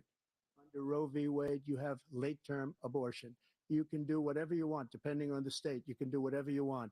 We don't think that's a good thing. We think it's a radical thing. We think the Democrats are the radicals, not the Republicans. For 51 years, that was the law. 51 years, constitutional scholarship said it was the right way to go. 51 years, and it was taken away because this guy put very conservative members on the Supreme Court. He takes credit for taking it away. What's he going to do? What's he going to do, in fact, if the MAGA Republicans, he gets elected, and the MAGA Republicans control the Congress, and they pass a universal ban on abortion, period, across the board at 6 weeks or 7 or 8 or 10 weeks, something very, very conservative. Is he going to sign that bill? I'll veto it. He'll sign it. Thank you. Let's turn now to the issue of immigration and border security. President Biden, a record number of migrants have illegally crossed the southern border on your watch. Overwhelming border states and overburdening cities such as New York and Chicago, and in some cases causing real safety and security concerns. Given that, why should voters trust you to solve this crisis? Because we worked very hard to get a bipartisan agreement that not only changed all of that, made sure that we are in a situation where you had no circumstance where they could come across the border with the number of border police there are now. We significantly increased the number of asylum officers. Significantly, by the way, the Border Patrol endorsed my position. In addition to that, we found ourselves in a situation where when he was president, he was separating babies from their mothers, putting them in cages, making sure the families were separated. That's not the right way to go. What I've done since I've changed the law, what's happened? I've changed it in a way that now you're in a situation where there are 40% fewer people coming across the border illegally. That's better than when he left office. And I'm going to continue to move until we get the total ban on the total initiative relative to what we can do with more Border Patrol and more asylum officers. President Trump? I really don't know what he said at the end of that sentence. I don't think he knows what he said either. Look, we had the safest border in the history of our country. The border, all he had to do was leave it. All he had to do was leave it. He decided to open up our border, open up our country to people that are from prisons, people that are from mental institutions, insane asylum, terrorists. We have the largest number of terrorists coming into our country right now, all terrorists, all over the world, not just in South America, all over the world. They come from the Middle East, everywhere, all over the world, they're pouring in. And this guy just left it open. And he didn't need legislation because I didn't have legislation. I said, close the border. We had the safest border in history. In that final couple of months of my presidency, we had, according to Border Patrol, who is great, and by the way, who endorsed me for president, but I won't say that, but they endorsed me for president. Brandon, just speak to him. But look, we had the safest border in history. Now we have the worst border in history. There's never been anything like it. And people are dying all over the place, including the people that are coming up in Thank you, caravans. President Trump. President Biden? The only terrorist who's done anything crossing the border is one who came along and killed three, under his administration, killed an Al-Qaeda person come in his administration, killed three American soldiers. That's the only terrorist that's there. I'm not saying that no terrorist ever got through, but the idea they're emptying their prisons, we're welcoming these people. That's simply not true. There's no data to support what he said. Once again, he's exaggerating, he's lying. President Trump, staying on the topic of immigration, you've said that you're going to carry out, quote, the largest domestic deportation operation in American history, unquote. Does that mean that you will deport every undocumented immigrant in America, including those who have jobs, including those whose spouses are citizens, and including those who have lived here for decades? And if so, how will you do it? Just 1 second. He said we killed three people. The people we killed are al-Baghdadi and Soleimani, the two greatest terrorists, biggest terrorists anywhere in the world. And it had a huge impact on everything, not just border, on everything. He's the one that killed people with the bad water, including hundreds of thousands of people dying and also killing our citizens when they come in. We are living right now in a rat's nest. They're killing our people in New York, in California, in every state in the union, because we don't have borders anymore. Every state is now a border. And because of his ridiculous, insane, and very stupid policies, people are coming in and they're killing our citizens at a level that we've never seen. We call it migrant crime. I call it Biden migrant crime. They're killing our citizens at a level that we've never seen before. And you're reading it like these three incredible young girls over the last few days. One of them, I just spoke to the mother, and they just had the funeral for this girl, 12 years old. This is horrible what's taken place. What's taken place in our country, we're literally an uncivilized country now. He doesn't want it to be. He just doesn't know. He opened the borders. Nobody's ever seen anything like. And we have to get a lot of these people out, and we have to get them out fast because they're going to destroy our country. Just take a look at where they're living. They're living in luxury hotels in New York City and other places. Our veterans are on the street. They're dying because he doesn't care about our veterans. He doesn't care. He doesn't like the military at all. And he doesn't care about our veterans. Nobody been worse. I had the highest approval rating for veterans taking care of the VA. He has the worst. He's gotten rid of all the things that I approved. Choice that I got through Congress, all of the different things I approved, they abandoned. We had by far the highest, and now it's down in less than half because he's done all these great things that we did. And I think he did it just because I approved it, which is crazy. But he has killed so many people at our border by allowing all of these people to come in. And it's a very sad day in America. President Biden, you have the mic. Every single thing he said is a lie. every single one. For example, veterans are a hell of a lot better off since I passed the PACT Act. 1 million of them now have insurance and their families have it. Their families have it because what happened, whether it was Agent Orange or burn pits, they're all being covered now. And his group opposed that. We're also in a situation where we have great respect for veterans. My son spent a year in Iraq, living right next to one of those burn pits, came back with stage 4 glioblastoma. I was recently in France for D-Day, and I spoke all about those heroes that died. I went to the World War II cemetery, World War I cemetery he refused to go to. He was standing with his 4-star general, and he told me, he said, I don't want to go in there because they're a bunch of losers and suckers. My son was not a loser, was not a sucker. You're the sucker. You're the loser. President Trump? First of all, that was a made-up quote, suckers and losers. They made it up. It was in a third-rate magazine that's failing, like many of these magazines. He made that up. He put it in commercials. We've notified him. We had 19 people that said I didn't say it. And think of this. Who would say I'm at a cemetery or I'm talking about our veterans? Because nobody's taken better care. I'm so glad this came up and he brought it up. There's nobody that's taken better care of our soldiers than I have. To think that I would, in front of generals and others, say suckers and losers. We have 19 people that said it was never said by me. It was made up by him, just like Russia was made up, just like the 51 intelligence agents are made up, just like the new thing with the 16 economists are talking. It's the same thing. 51 intelligence agents said that the laptop was Russia disinformation. It wasn't. That came from his son, Hunter. It wasn't Russia disinformation. He made up the suckers and losers, so he should apologize to me right now. 4-star general standing to your side who was on your staff who said you said it, period. That's number one. And number two, the idea that I have to apologize to you for anything along the line. We've done more for veterans than any president has in American history. And they now are in their family. The only sacred obligation we have as a country is to care for our veterans when they come home and their families and equip them when they go to war. That's what we're doing. That's what the VA is doing now. They're doing more for veterans than ever before in our history. All right. Thank you so much. Let's move to the topic of foreign policy. I want to begin with Russia's war against Ukraine, which is now in its 3rd year. Former President Trump, Russian President Vladimir Putin says he'll only end this war if Russia keeps the Ukrainian territory it has already claimed and Ukraine abandons its bid to join NATO. Are Putin's terms acceptable to you? First of all, our veterans and our soldiers can't stand this guy. They can't stand him. They think he's the worst commander-in-chief, if that's what you call him, that we've ever had. They can't stand him. So let's get that straight. And they like me more than just about any of them. And that's based on every single bit of information. As far as Russia and Ukraine, if we had a real president, the president that knew, that was respected by Putin, he would have never invaded Ukraine. A lot of people are dead right now, much more than people know. You know, they talk about numbers. You can double those numbers, maybe triple those numbers. He did nothing to stop it. In fact, I think he encouraged Russia from going in. I'll tell you what happened. He was so bad with Afghanistan. It was such a horrible embarrassment, most embarrassing moment in the history of our country, that when Putin watched that and he saw the incompetence, that he should have fired those generals, like I fired the one that you mentioned.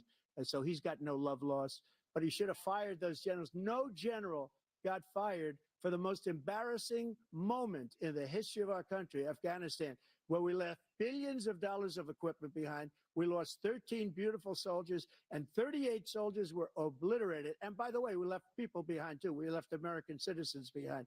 When Putin saw that, he said, you know what? I think we're going to go in and maybe take this was his dream. I talked to him about it, his dream. The difference is he never would have invaded Ukraine, never. Just like Israel would have never been invaded in a million years by Hamas. You know why? Because Iran was broke with me. I wouldn't let anybody do business with them. They ran out of money. They were broke. They had no money for Hamas. They had no money for anything, no money for terror. That's why you had no terror at all during my administration. This place, the whole world is blowing up under him. President Biden? I've never heard so much malarkey in my whole life. Look, the fact of the matter is that we're in a situation where, let's take the last point first. Iran attacked American troops cause brain damage for a number of these troops, and he did nothing about it. Recently, not when he was president, they attacked. He said they're just having headaches. That's all it is. He didn't do a thing when the attack took place. Number one. Number two, we got over 100,000 Americans and others out of Afghanistan during that airlift. Number three, we found ourselves in a situation where, if you take a look at what Trump did in Ukraine, this guy told Trump, do whatever you want, and do whatever you want. And that's exactly what Trump did to Putin, encourage him, do whatever you want. And he went in. And listen to what he said when he went in. He was going to take Kyiv in 5 days, remember? Because it's part of the old Soviet Union. That's what he wanted to reestablish, Kyiv. And he, in fact, didn't do it at all. Wasn't able to get it done. And they've lost thousands and thousands of troops, 500,000 troops. President Trump, I if never come back said to you that. for 1 minute, I just want to go back to my original question, which is, are Putin's terms acceptable to you? Keeping the territory in Ukraine. Acceptable. No, they're not acceptable. But look, this is a war that never should have started. If we had a leader in this war, he led everybody along. He's given $200 billion now or more to Ukraine. He's given $200 billion. That's a lot of money. I don't think there's ever been anything like it. Every time that Zelensky comes to this country, he walks away with $60 billion. He's the greatest salesman ever. And I'm not knocking him. I'm not knocking anything. I'm only saying the money that we're spending on this war, and we shouldn't be spending, it should have never happened. I will have that war settled between Putin and Zelensky as president-elect before I take office on January 20th. I'll have that war settled. People being killed so needlessly, so stupidly, and I will get it settled, and I'll get it settled fast before I take office. President Biden, you have a minute. The fact is that Putin is a war criminal. He's killed thousands and thousands of people. And he has made one thing clear. He wants to reestablish what was part of the Soviet Empire, not just a piece. He wants all of Ukraine. That's what he wants. And then you think he'll stop there? Do you think he'll stop when if he takes Ukraine? What do you think happens to Poland? What do you think of Belarus? What do you think happens to those NATO countries? And so if you want a war, you ought to find out what he's going to do, because if in fact he does what he says and walks away, by the way, all that money we give Ukraine are from weapons we make here in the United States. We give them the weapons, not the money at this point. And our NATO allies have produced as much funding for Ukraine as we have. That's why we're strong. Thank you. Moving on to the Middle East. In October, Hamas attacked Israel, killing more than 1,000 people and taking hundreds of hostages. Among those held and thought to still be alive are 5 Americans. Israel's response has killed thousands of Palestinians and created a humanitarian crisis in Gaza. President Biden, you've put forward a proposal to resolve this conflict, but so far Hamas has not released the remaining hostages, and Israel is continuing its military offensive in Gaza. So what additional leverage will you use to get Hamas and Israel to end the war? You have 2 minutes. Number one, everyone from the United Nations Security Council straight through to the G7 to the Israelis and Netanyahu himself have endorsed the plan I put forward, which has 3 stages to it. The first stage is trade the hostages for a ceasefire. Second phase is a ceasefire with additional conditions. The third phase is the end of the war. The only one who wants the war to continue is Hamas, number one. They're the only ones standing out. We're still pushing hard to get them to accept. In the meantime, what's happened? In Israel, we're finding the only thing I've denied Israel was 2,000-pound bombs. They don't work very well in populated areas. They kill a lot of innocent people. We're providing Israel with all the weapons they need and when they need them. And by the way, I'm the guy that organized the world against Iran when they had a full-blown intercontinental ballistic missile attack on Israel. No one was hurt. No one Israeli was accidentally killed, and it just stopped. We saved Israel. We are the biggest producer of support for Israel of anyone in the world. And so there are 2 different things. Hamas cannot be allowed to be continued. We continue to send our experts and our intelligence people as to how they can get Hamas like we did bin Laden. You don't have to do it. And by the way, they've been greatly weakened, Hamas, greatly weakened, and they should be. They should be eliminated. But you've got to be careful for what using certain weapons among population centers. Just going back to Ukraine for 1 second. We have an ocean separating us. The European nations together have spent 100 billion or maybe more than that, less than us. Why doesn't he call them and say, you got to put up your money like I did with NATO? I got them to put up hundreds of billions of dollars. The Secretary General of NATO said Trump did the most incredible job I've ever seen. They wouldn't have any, they were going out of business. We were spending almost 100% of the money was paid by us. He didn't do that. He's getting all, you got to ask these people to put up the money. We're over $100 billion more spent, and it has a bigger impact on them because of location, because we have an ocean in between. You got to ask them. As far as Israel and Hamas, Israel's the one that wants to go. He said the only one that wants to keep going is Hamas. Actually, Israel is the one, and you should let him go and let him finish the job. He doesn't want to do it. He's become like a Palestinian, but they don't like him because he's a very bad Palestinian. He's a weak one. President Biden, you have a minute. I've never heard so much foolishness. This is a guy who wants to get out of NATO. You're going to stay in NATO? He's going to pull out of NATO. The idea that we have, our strength lies in our alliances as well. There may be a big ocean, but we're ever able to avoid a war in Europe, a major war in Europe? What happens if, in fact, you have Putin continue to go into NATO? We have an Article 5 agreement. Attack on one is attack on all. You want to start the nuclear war he keeps talking about, go ahead. Let Putin go in and control Ukraine and then move on to Poland and other places. See what happens then. He has no idea what the hell he's talking about. And by the way, I got 50 other nations around the world to support Ukraine, including Japan and South Korea, because they understand that this kind of dislocation has a serious threat to the whole world peace. No major war in Europe has ever been able to be contained just to Europe. President Trump, just to follow up, would you support the creation of an independent Palestinian state in order to achieve peace in the region? I'd have to see, but before we do that, the problem we have is that we spend all the money. So they kill us on trade. I made great trade deals with the European nations because if you add them up, they're about the same size economically. Their economy is about the same size as the United States. And they were no cars, they don't want anything that we have, but we're supposed to take their cars, their food, their everything, their agriculture. I changed that. But the big thing I changed is they don't want to pay. And the only reason that he can play games with NATO is because I got them to put up hundreds of billions of dollars. I said, and he's right about this, I said, no, I'm not going to support NATO if you don't pay. They asked me that question, would you guard us against Russia at a very secret meeting of the 28 states at that time, nations at that time? And they said, no, if you don't pay, I won't do that. And you know what happened? Billions and billions of dollars came flowing in the next day and the next months. But now we're in the same position. We're paying everybody's bills. Let's turn to the issue of democracy. Former President Trump, I want to ask you about January 6, 2021. After you rallied your supporters that day, some of them stormed the Capitol to stop the constitutionally mandated counting of electoral votes. As president, you swore an oath to, quote, preserve, protect, and defend, unquote, the Constitution. What do you say to voters who believe that you violated that oath through your actions and inaction on January 6th and worry that you'll do it again? Well, I don't think too many believe that. And let me tell you about January 6th.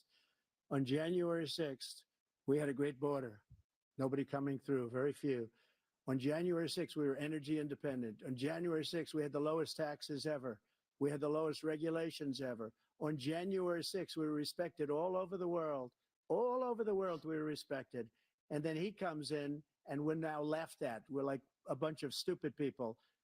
What happened to the United States' reputation under this man's leadership is horrible, including weaponization, which I'm sure at some point you'll be talking about, where he goes after his political opponent because he can't beat him fair and square. You have 80 seconds left. My question was, what do you say to those voters who believe that you violated your constitutional oath through your actions and inaction on January 6, 2021, and worry that you'll do it again? Well, I didn't say that to anybody. I said peacefully and patriotically. And Nancy Pelosi, if you just watched the news from 2 days ago, on tape to her daughter, who's a documentary filmmaker, they say, but she's saying, oh, no, it's my responsibility. I was responsible for this because I offered her 10,000 soldiers or National Guard, and she turned them down. And the mayor of, in writing, by the way, the mayor in writing turned it down, the mayor of D.C. They turned it down. I offered 10,000 because I could see I had virtually nothing to do. They asked me to go make a speech. I could see what was happening. Everybody was saying they're going to be there on January 6th. They're going to be there. And I said, you know what? There's a lot of people coming. You could feel it. You could feel it too, and you could feel it. And I said, they ought to have some National Guard or whatever. And I offered it to her. And she now admits that she turned it down. And it was the same day she was, I don't know, she can't be very happy with her daughter because it made her into a liar. She said, I take full responsibility for January 6th. President Biden? Look, he encouraged those folks to go up on Capitol Hill, number one. I sat in that dining room off the Oval Office. He sat there for 3 hours watching, begging, being begged by his vice president and a number of his colleagues on the Republican side as well to do something, to call for a stop, to end it. Instead, they talked about these people being patriots and great patrons of America. In fact, he says he'll now forgive them for what they've done. They've been convicted. He says he wants to commute their sentences and say that no. He went to every single court in the nation. I don't know how many cases, scores of cases, including the Supreme Court. And they said, no, this guy is responsible for doing what was done. He did do a damn thing. And these people should be in jail. And they should be the ones who are being held accountable. And he wants to let them all out. And now he says if he loses again, such a whiner that he is, that it could be a bloodbath. Thank you, President Biden. President Trump? What they've done to some people that are so innocent, you ought to be ashamed of yourself. What you have done, how you've destroyed the lives of so many people. When they ripped down Portland, when they ripped down many other cities, you go to Minnesota, Minneapolis, what they've done there with the fires all over the city. If I didn't bring in the National Guard, that city would have been destroyed. When you look at all of they took over big chunks of Seattle. I was all set to bring in the National Guard. They heard that, they saw them coming, and they left immediately. What he said about this whole subject is so off. Peacefully patriotic. One other thing, the Unselect Committee, which is basically two horrible Republicans that are all gone now out of office, and Democrats, all Democrats, they destroyed and deleted all of the information they found because they found out we were right. We were right. And they deleted and destroyed all of the information. They should go to jail for that. If a Republican did that, they'd go to jail. Thank you, President Trump. President Biden, I want to give you a minute. The only person on this stage is a convicted felon is the man I'm looking at right now. And the fact of the matter is, what he's telling you is simply not true. The fact is that there was no effort on his part to stop what was going on up in Capitol Hill. And all those people, every one of those who were convicted, turned over desks, turned them over statues. The idea that those people are patriots, come on. When I asked him the first two debates we had, first time around, I said, will you denounce the Proud Boys? He said, no, I'll tell them to stand by. The idea he's refusing, will you denounce these guys? Will you denounce the people we're talking about now? Will you denounce the people who attacked that Capitol? What are you going to do? I'm going to give you a minute, President Trump, for a follow-up question I have. After a jury convicted you of 34 felonies last month, you said if reelected, you would, quote, have every right to go after, unquote, your political opponents. You just talked about members of the Select Committee on January 6th going to jail. Your main political opponent is standing on stage with you tonight. Can you clarify exactly what it means about you feeling you have every right to go after your political opponents? Well, I said my retribution is going to be success. We're going to make this country successful again, because right now it's a failing nation. My retribution is going to be success. But when he talks about a convicted felon, his son is a convicted felon at a very high level. His son is convicted, going to be convicted probably numerous other times. Should have been convicted before, but his Justice Department let the statute of limitations lapse on the most important things. But he could be a convicted felon as soon as he gets out of office. Joe could be a convicted felon with all of the things that he's done. He's done horrible things. All of the death caused at the border, telling the Ukrainian people that We're going to want $1 billion or you change the prosecutor. Otherwise, you're not getting $1 billion. If I ever said that, that's quid pro quo. That we're not going to do anything. We're not going to give you $1 billion unless you change your prosecutor having to do with the son. This man is a criminal. This man, you're lucky. You're lucky. I did nothing wrong. We'd have a system that was rigged and disgusting. I did nothing wrong. Thank you, President Trump. President Biden, you have said, I'm coming right to you, sir. You want to respond? Go ahead. I'll give you a minute to respond. The idea that I did anything wrong relative to what you're talking about is outrageous. It's simply a lie, number one. Number two, the idea that you have a right to seek retribution against any American just because you're president is wrong. It's simply wrong. No president's ever spoken like that before. No president in our history has spoken like that before. Number three, the crimes that you are still charged with, and think of all the civil penalties you have. How many billions of dollars do you owe in civil penalties for molesting a woman in public, for doing a whole range of things, of having sex with a porn star on the night while your wife was pregnant? I mean, what are you talking about? You have the morals of an alley cat. Give you a minute, sir. I didn't have sex with a porn star, number one.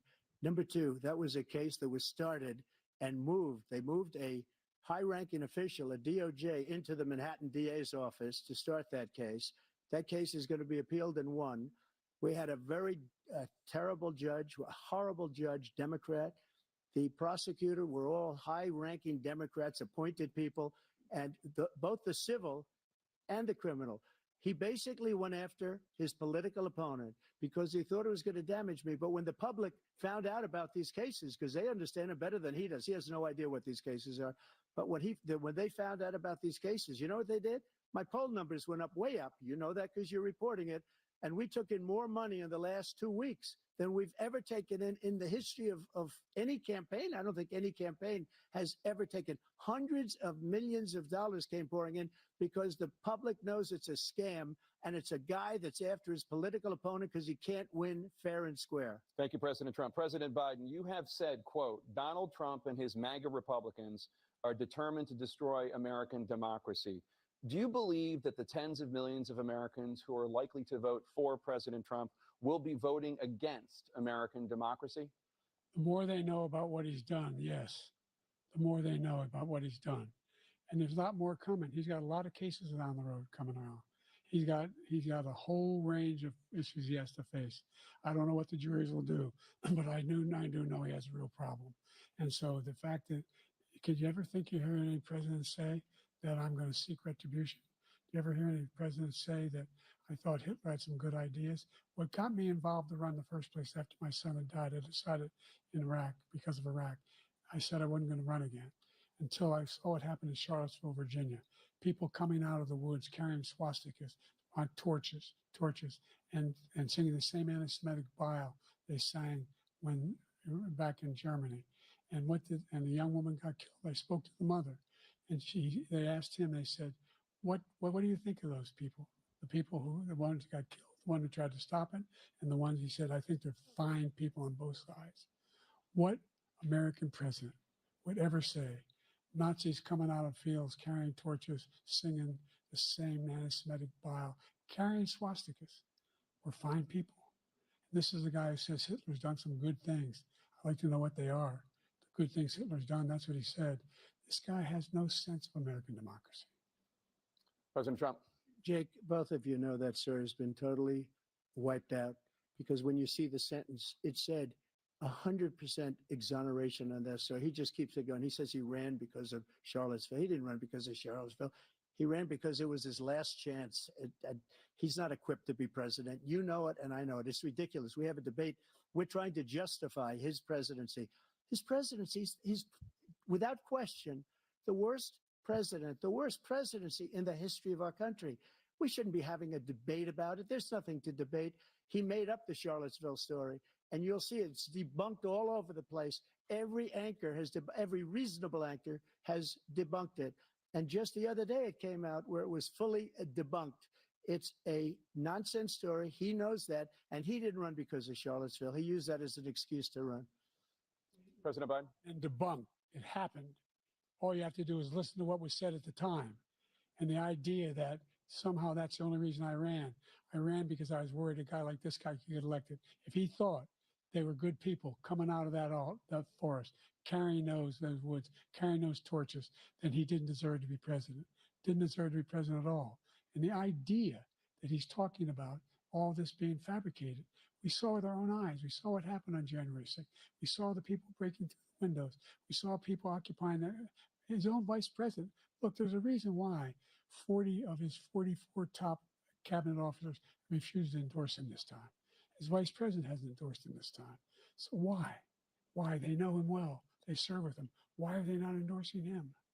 Thank you, President Biden. We're going to be right back with more from the CNN presidential debate.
number one.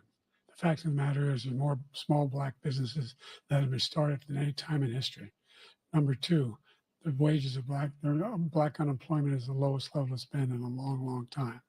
Number three, we're trying to provide housing for black Americans and dealing with the segregation that exists among these corporations that collude to keep people out of their houses. And in addition to that, we find that the impact on the choice that black families have to make relative to childcare is incredibly difficult. When we did the first major piece of legislation in the past, I was able to reduce black childcare costs. I cut them in half. We got to make sure we provide for childcare costs. We got to make sure, because when you provide those childcare protections, you increase economic growth because more people can be in the job market.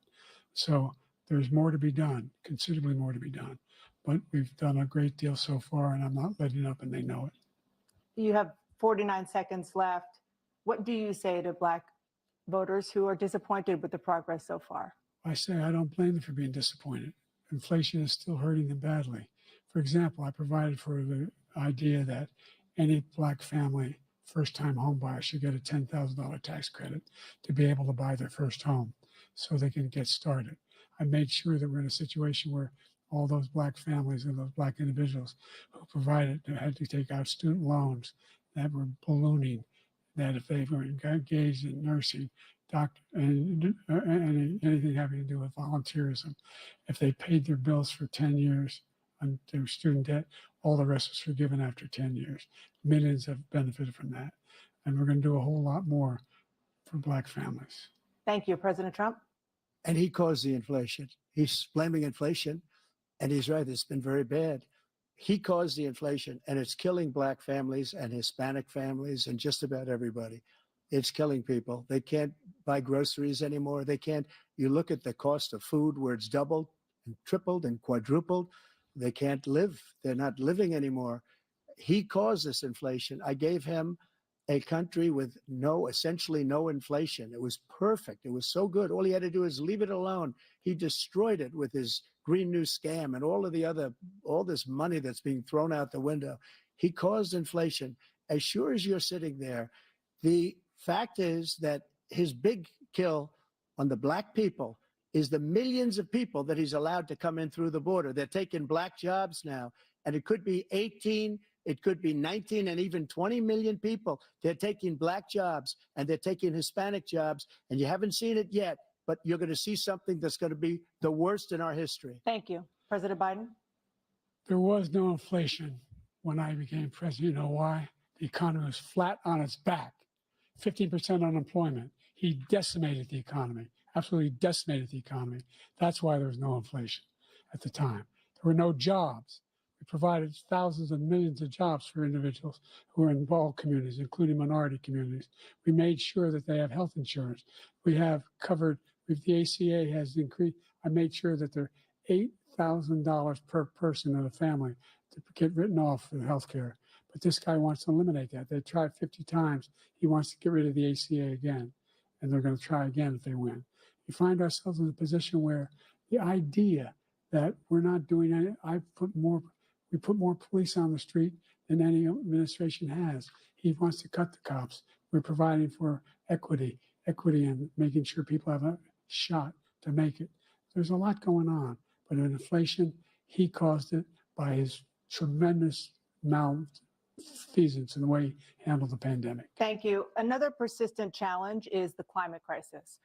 2023 was the hottest year in recorded history, and communities across the country are confronting the devastating effects of extreme heat, intensifying wildfires, stronger hurricanes, and rising sea levels. Former President Trump, you've vowed to end your opponent's climate initiatives, but will you take any action as president to slow the climate crisis? Well, let me just go back to what he said about the police, how close the police are to him. Almost every police group in the nation from every state is supporting Donald J. Trump. Almost every police group. And what he's done to the black population is horrible, including the fact that for 10 years he called them super predators. We can't, in the 1990s, we can't forget that. Super predators was his name, and he called it to them for 10, and they've taken great offense at it, and now they see it happening. But when they see what I did for criminal justice reform and for the historically Black colleges and universities, where I funded them and got them all funded, and the opportunity zones with Tim, as you know, Tim Scott was incredible. He did a great job, great senator from South Carolina. He came to me with the idea, and it was a great idea. It's one of the most successful economic development acts ever in the country, opportunity zones. And the biggest beneficiary are Blacks. And that's why we have the best numbers with them in maybe ever. They're saying ever. I read this morning where ever, the best numbers.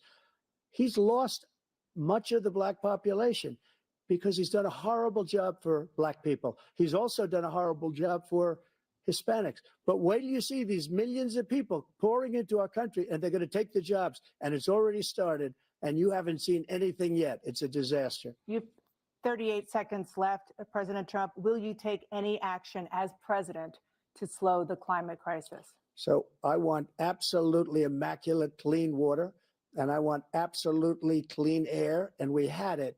We had H2O.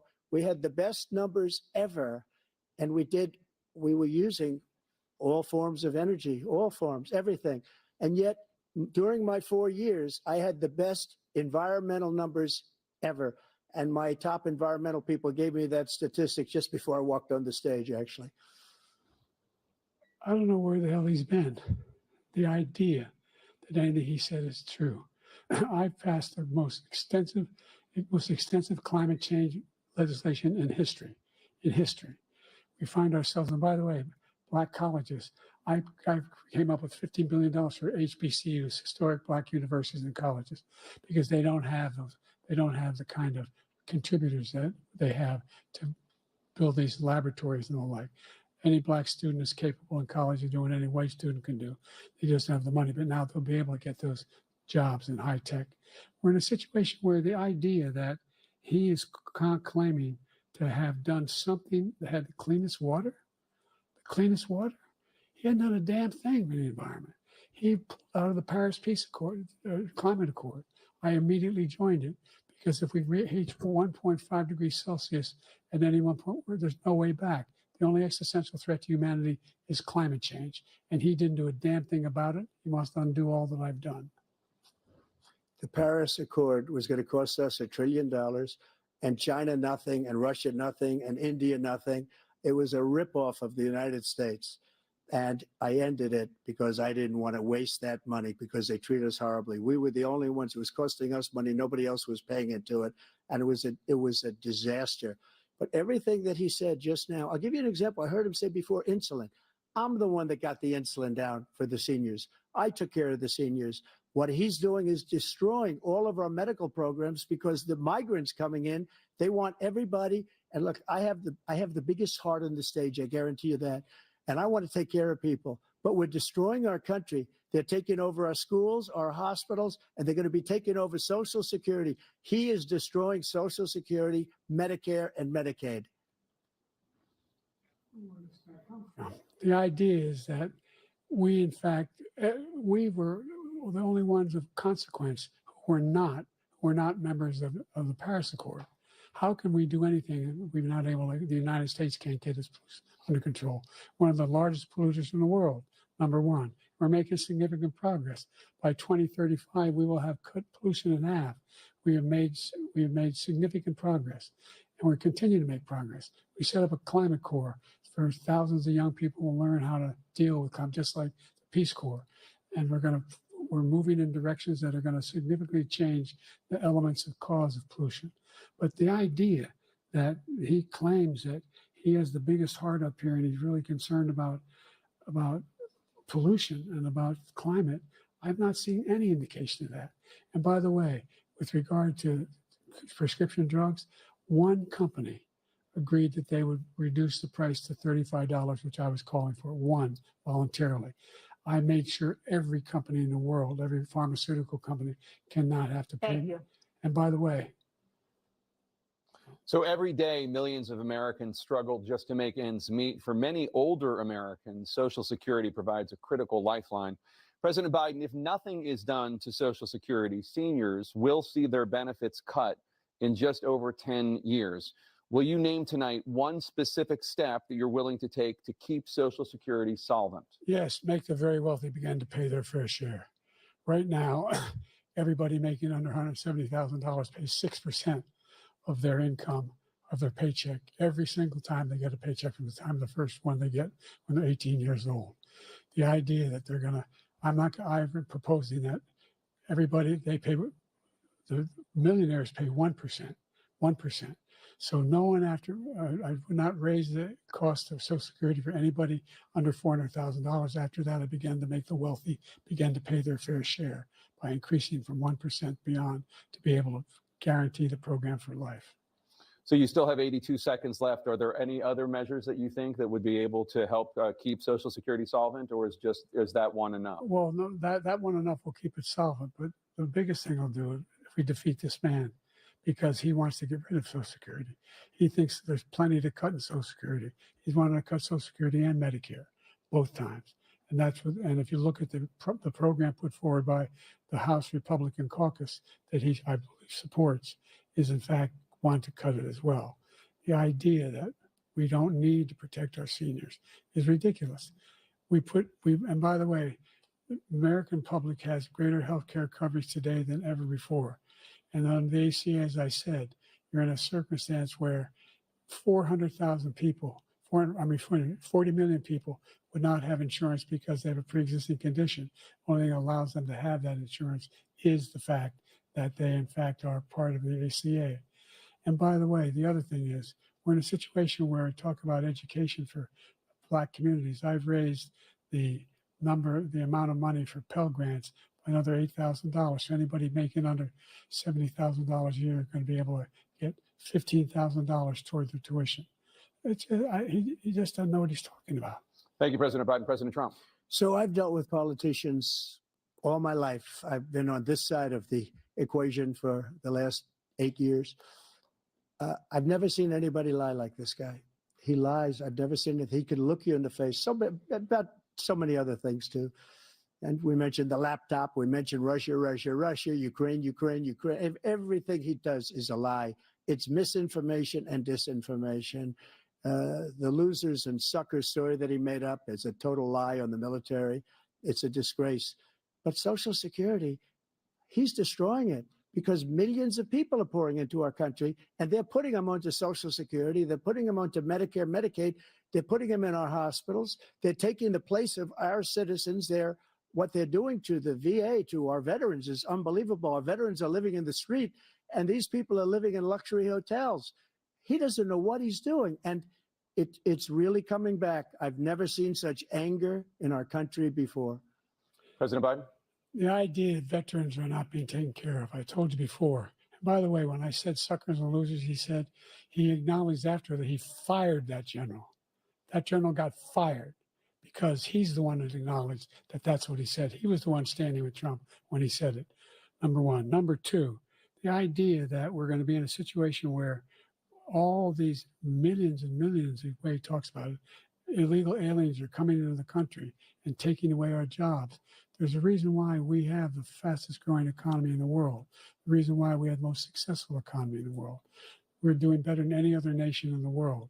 And by the way, those 15 Nobel laureates he talked about being phony, those 15 Nobel laureates, economists, they all said that if Trump is reelected, we're likely to have a recession, and inflation is going to increase and go up. And by the way, worst president in history, 159 presidential scholars voted him the worst president in the history of the United States of America.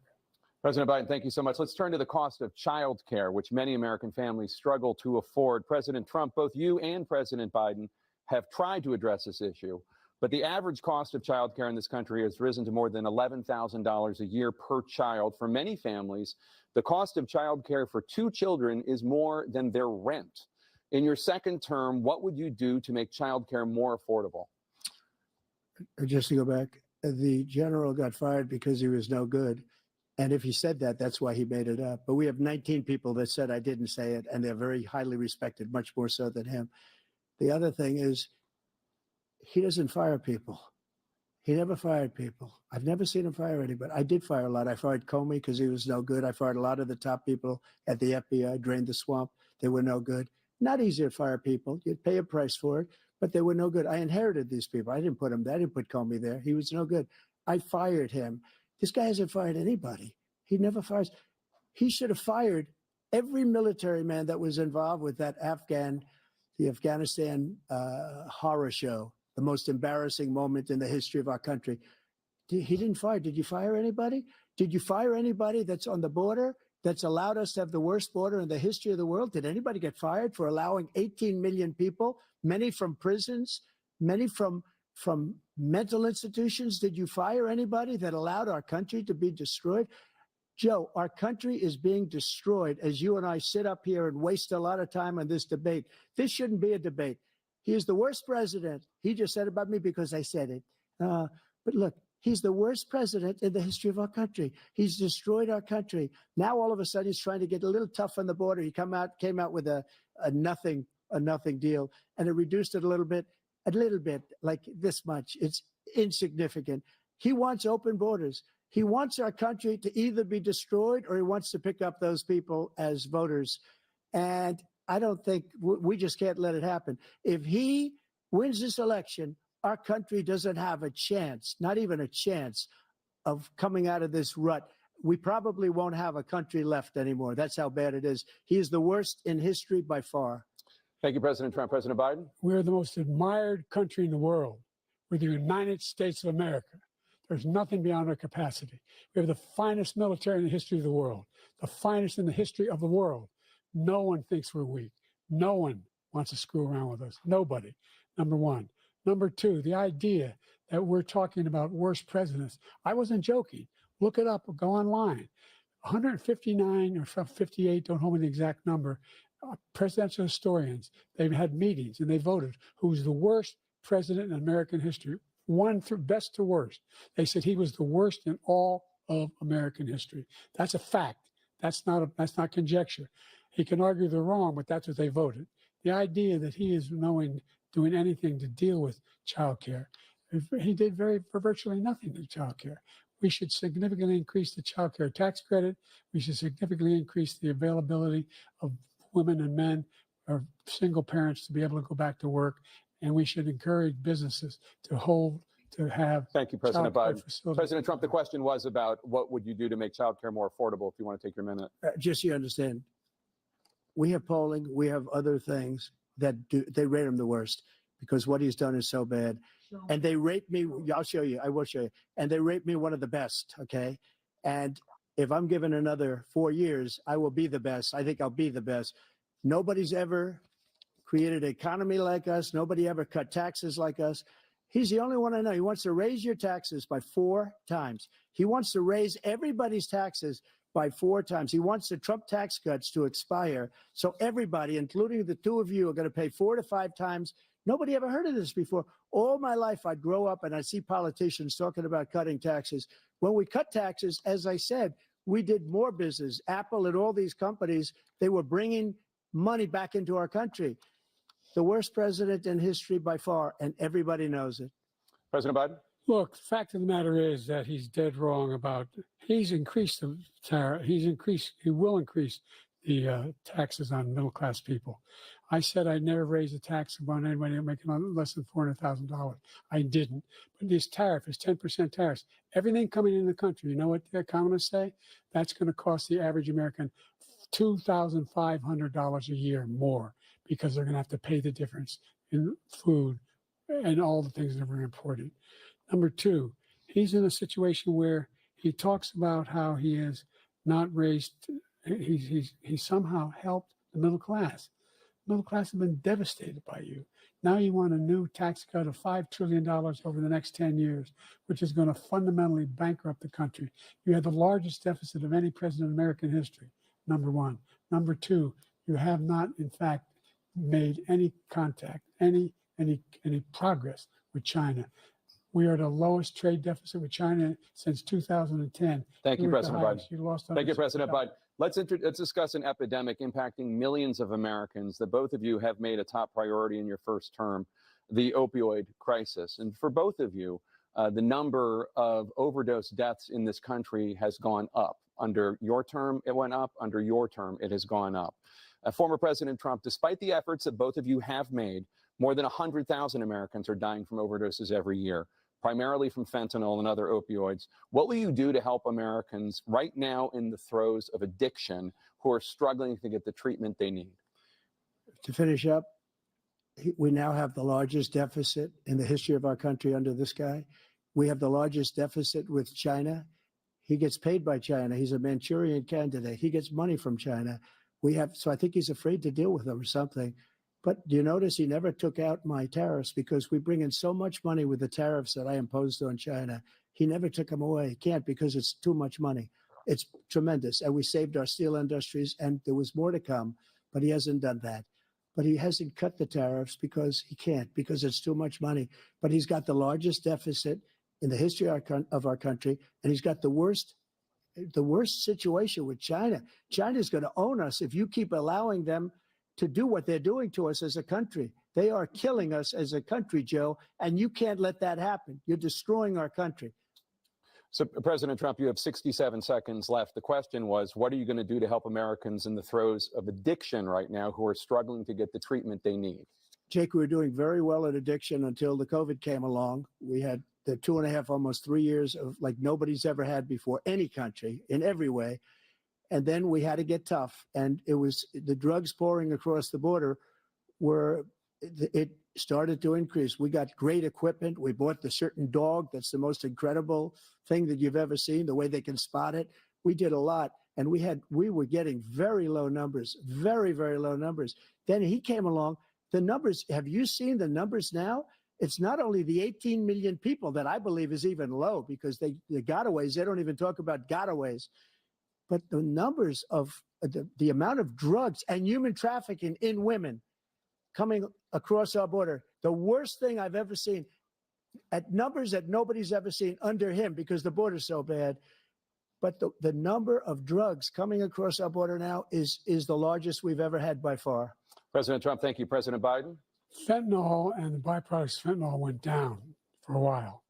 And I wanted to make sure we use the machinery that can detect fentanyl, these big machines that roll over everything that comes across the border. And it costs a lot of money. That was part of this deal we put together, this bipartisan deal. More fentanyl machines, more be able to detect drugs, more numbers of agents, more numbers of all the people at the border. And when we had that deal done, he called his Republican colleagues, said, don't do it. It's going to hurt me politically. No, he never argued it's not a good bill. It's a really good bill. We need those machines. We need those machines. And we're coming down very hard in every country in Asia in terms of precursors for fentanyl. And Mexico is working with us to make sure they don't have the technology to be able to put it together. That's what we have to do. We need those machines. Thank you, President Biden. President Trump, and again, the question is about Americans in the throes of addiction right now struggling to get the treatment they need. Well, this does pertain to it. He ended Remain in Mexico. He ended catch and release. I made it catch and release in Mexico, not catch and release here. We had so many things that we had done, hard negotiations with Mexico, and I got it all for nothing. It's just like when you have a hostage, we always pay $6 billion for a hostage. Every time we say it's a hostage. Now we have a hostage, a Wall Street Journal reporter, I think a good guy, and he's over there because Putin is laughing at this guy, probably asking for billions of dollars for the reporter. I will have him out very quickly as soon as I take office. Before I take office, I said by literally as soon as I win the election, I will have that reporter out. He should have had him out a long time ago. But Putin's probably asking for billions and billions of dollars because this guy pays it every time. We had 2 cases where we paid $6 billion for 5 people. I got 58 people out, and I paid essentially nothing. Thank you, President Trump. Dana? Let's turn to concerns that voters have about each of you. President Biden, you would be 86 at the end of your second term. How do you address concerns about your capability to handle the toughest job in the world well into your 80s? Well, first of all, I spent half my career being criticized as being the youngest person in politics. I was the second youngest person ever elected to the United States Senate, and now I'm the oldest. This guy's 3 years younger and a lot less competent. I think that just look at the record. Look at what I've done. Look how I've turned around the horrible situation he left me. As I said, 15 million new jobs, 800,000 manufacturing jobs, more investment in America, over billions of dollars in private investment in enterprises that we are growing. By the way, we brought an awful lot of people. Well, the whole idea of computer chips, we used to have 40% of the market. We invented those chips, and we lost it because he was sending people to find the cheapest jobs overseas and to bring home a product. So I went to South Korea. I convinced Samsung to invest billions of dollars here in the United States. And guess what? Those fabs, they call them, that to build these chips, those fabs pay over $100,000. You don't need a college degree for them. And there's billions, about $40 billion already being invested and being built right now in the United States, creating significant jobs for Americans from all over the world. President Biden, you have 40 seconds left. Would you like to add anything? Yeah, I would. The idea that somehow we are this failing country. I never heard a president talk like this before. We're the envy of the world. Name me a single major country president who wouldn't trade places with the United States of America for all our problems and all our opportunities. We're the most progressive country in the world in getting things done. We're the strongest country in the world. We're a country in the world who keeps our word, and everybody trusts us, all of our allies, and those who he coddles up to, from Kim Jong-un, he sends love letters to, and Putin, etc. They don't want to screw around with us. Thank you. Former President Trump, to follow up, you would be 82 at the end of your second term. What do you say to voters who have concerns about your capabilities to serve? Well, I took 2 tests, cognitive tests. I aced them, both of them, as you know. We made it public. He took none. I'd like to see him take one, just one, a real easy one. Like go through the first 5 questions. He couldn't do it.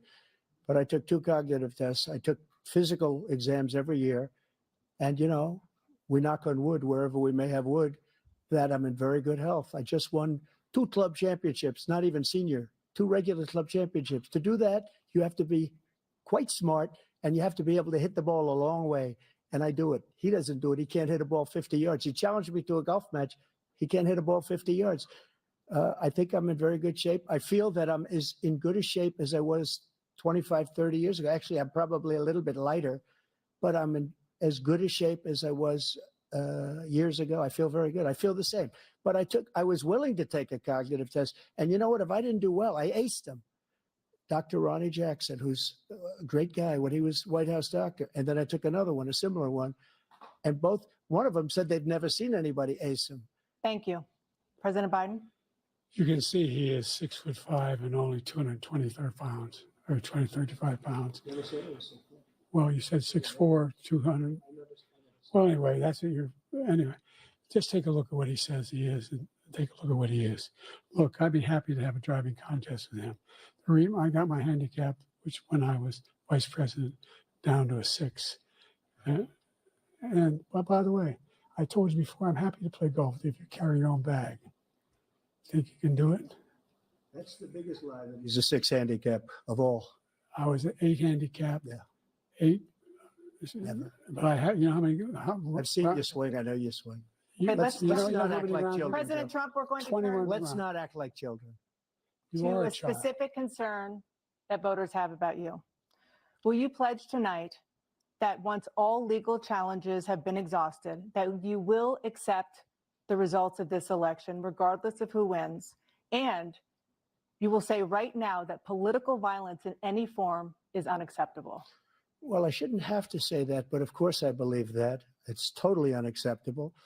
And if you would see my statements that I made on Twitter at the time, and also my statement that I made in the Rose Garden, you would say it's one of the strongest statements you've ever seen. In addition to the speech I made in front of, I believe, the largest crowd I've ever spoken to. And I will tell you, nobody ever talks about that. They talk about a relatively small number of people that went to the Capitol, and in many cases were ushered in by the police.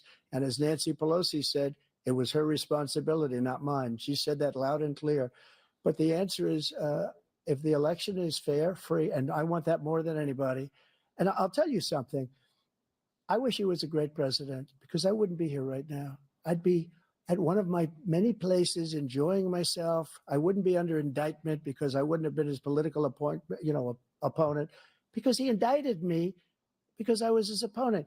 I wish he was a great president. I would rather have that. I wouldn't be here. I don't mind being here. But the only reason I'm here is he's so bad as a president that I'm going to make America great again. We're going to make America great again. We're a failing nation right now. We're a seriously failing nation. And we're a failing nation because of him. His policies are so bad. His military policies are insane. They're insane. These are wars that will never end with him.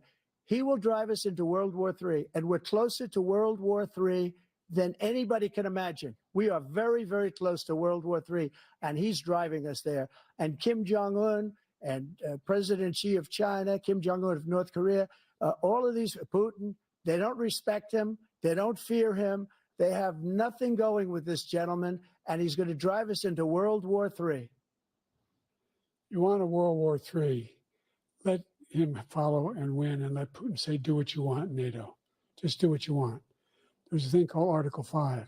An attack on one is attack on all, a required response. The idea, I can't think of a single major leader in the world who wouldn't trade places with the job I've done and what they've done. Because we are a powerful nation.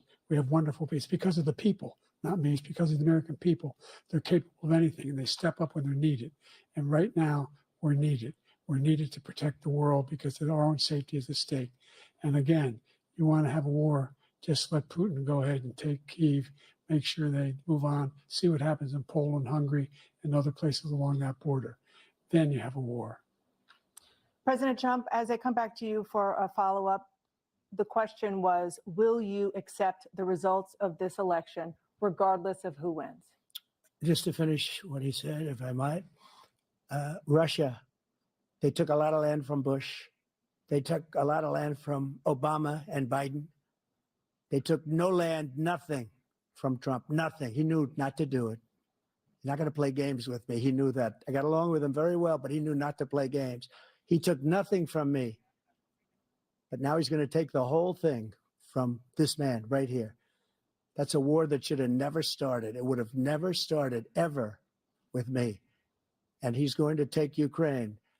And, you know, you asked me a question before, would you do this with? He's got us in such a bad position right now with Ukraine and Russia, because Ukraine's not winning that war.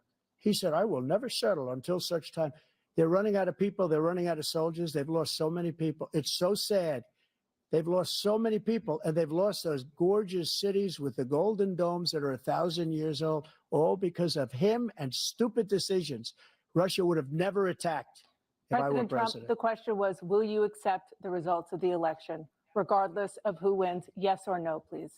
If it's a fair and legal and good election, absolutely. I would have much rather accepted these, but the fraud and everything else was ridiculous. And if you want, we'll have a news conference on it in a week, or we'll have another one of these in a week. But I will absolutely, there's nothing I'd rather do. It would be much easier for me to do that than I'm running again. I wasn't really going to run until I saw the horrible job he did. He's destroying our country. I would be very happy to be someplace else, in a nice location someplace. And again, no indictments, no political opponent stuff, because it's the only way he thinks he can win. But unfortunately, it's driven up my numbers and driven them up to a very high level because the people understand it. Let's see what your numbers are when this election is over. Let's see. You're a whiner. When you lost the first time, you continued, you appealed and appealed to courts all across the country. Not one single court in America said any of your claims had any merit, state or local, none. But you continue to provoke this lie about somehow there's all this misrepresentation, all this stealing. There is no evidence of that at all. And I tell you what, I doubt whether you'll accept it because you're such a whiner. The idea, if you lose again, you accepting anything, you can't stand the loss. Something snapped in you when you lost the last time.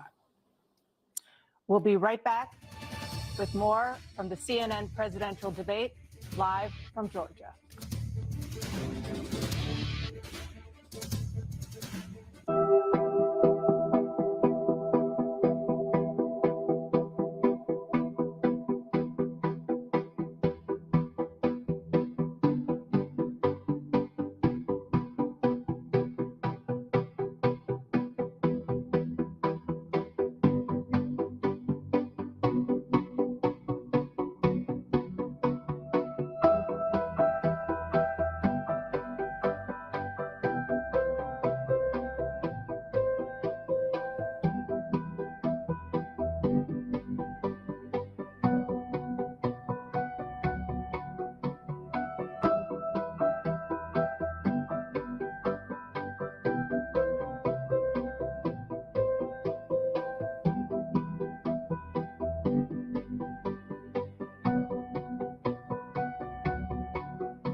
we've made significant progress from the debacle that was left by President Trump in his last term.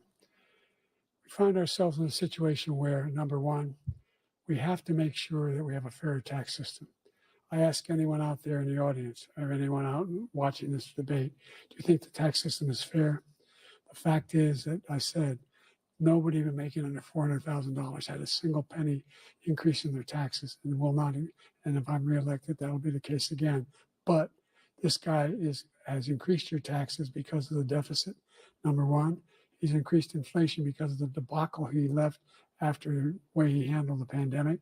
And he finds himself in a position where he now wants to tax you more by putting a 10% tariff on everything that comes into the United States of America. What I did when, for example, he wants to get rid of the ability of Medicare for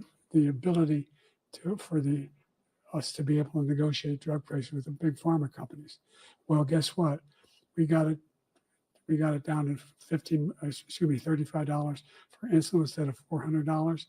No more than $2,000 for every senior, no matter how much prescription they need. You know what that did?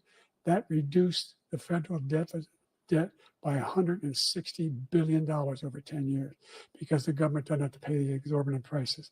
I'm going to make that available to every senior all along, it's happening now, and everybody in America. He wants to get rid of that. I'm going to make sure that we have child care. We're going to significantly increase the credits people have for child care. I'm going to make sure we do something about what we're doing on lead pipes and all the things that are causing health problems for people across the country. We're going to continue to fight to bring down inflation and give people a break. Thank you, President Biden. President Trump, you now have 2 minutes for your closing statement. Like so many politicians, this man is just a complainer. He said, we want to do this, we want to do that, we want to get rid of this tax, that tax. But he doesn't do anything. All he does is make our country unsafe by allowing millions and millions of people to pour in. Our military doesn't respect him. We look like fools in Afghanistan. We didn't stop Israel. It was such a horrible thing that would have never happened. It should have never happened. Iran was broke. Anybody that did business with Iran, including China, they couldn't do business with the United States. They all passed. Iran was broke. They had no money for Hamas or Hezbollah, for terror, no money whatsoever. Again, Ukraine should have never happened. He talks about all this stuff, but he didn't do it. For 3.5 years, we're living in hell. We have the Palestinians and we have everybody else rioting all over the place. You talk about Charlottesville. This is 100 times Charlottesville, 1,000 times. The whole country is exploding because of you, because they don't respect you, and they have to respect their president, and they don't respect you throughout the world. What we did was incredible. We rebuilt the military. We got the largest tax cut in history, the largest regulation cut in history. The reason he's got jobs is because I cut the regulations that gave jobs, but he's putting a lot of those regulations back on.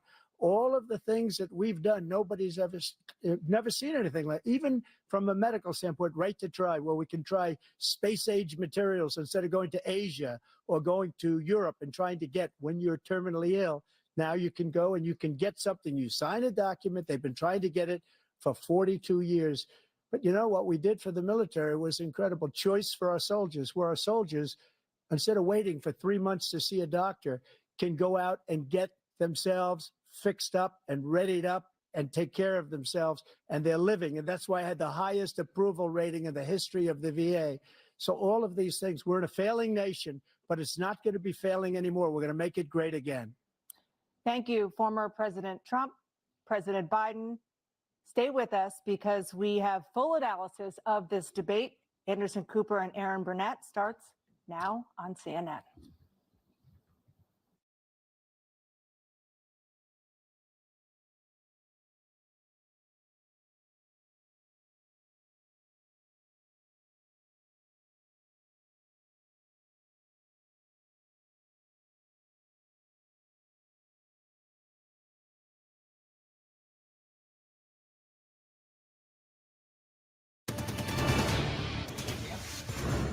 The president and former president making their way off the CNN debate stage. Looks like Jill Biden, the first lady, has come out. Former President Trump walking off the stage.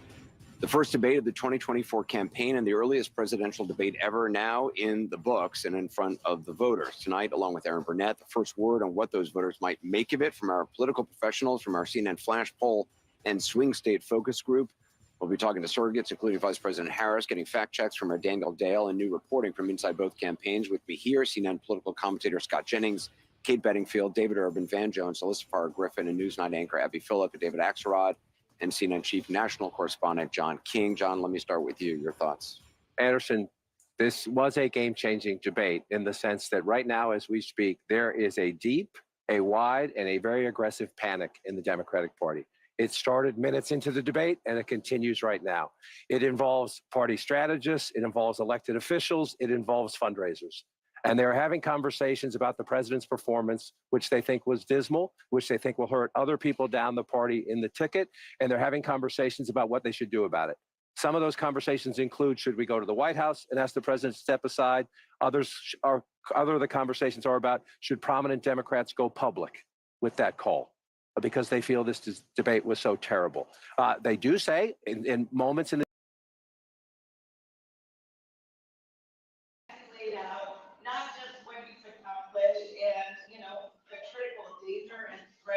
All right. Good evening, everybody. Good evening, everybody. KAIROS Democracy Project, Michael Blake. Good to be with you all. Hope you all are doing well. Clearly a critical night on tonight around the state of our democracy. Clearly a critical night when it comes to what happens within our elections. An essential evening. And where do we go from here? Look, I'll give some initial perspective. On the facts, it wasn't even close. We understand that. We also have to be mindful that presentation and substance also matters.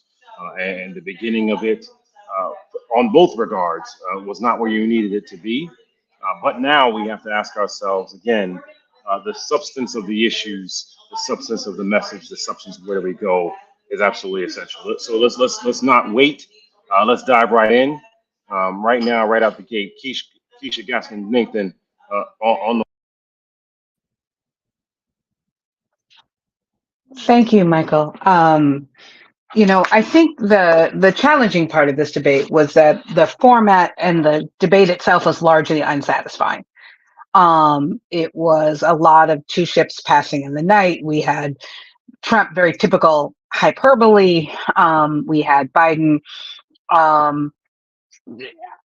I think, coming back with a lot of facts, a lot of statistics, but I think struggling around presentation, struggling in ways that I think there's going to be challenges. I think there's going to be pushback from the party. But I think at the end of the day, I think the biggest frustration that there was that this wasn't, it was unclear what the parties hoped to get out of the debate. It's unclear what the candidates sought to get out of the debate.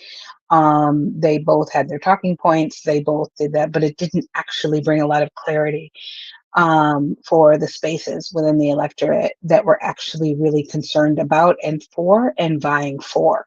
And so I found it to be very unsatisfying. And I think a lot of the commentary could have been written before it started.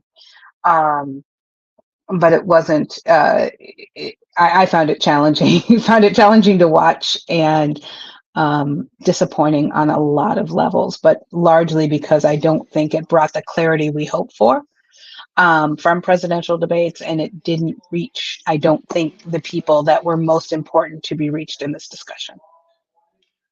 Your thoughts, Keisha, on the conversations on climate. It was, look, there were, let's just call it, there were some ludicrous comments being made, and as relates to H2O and water.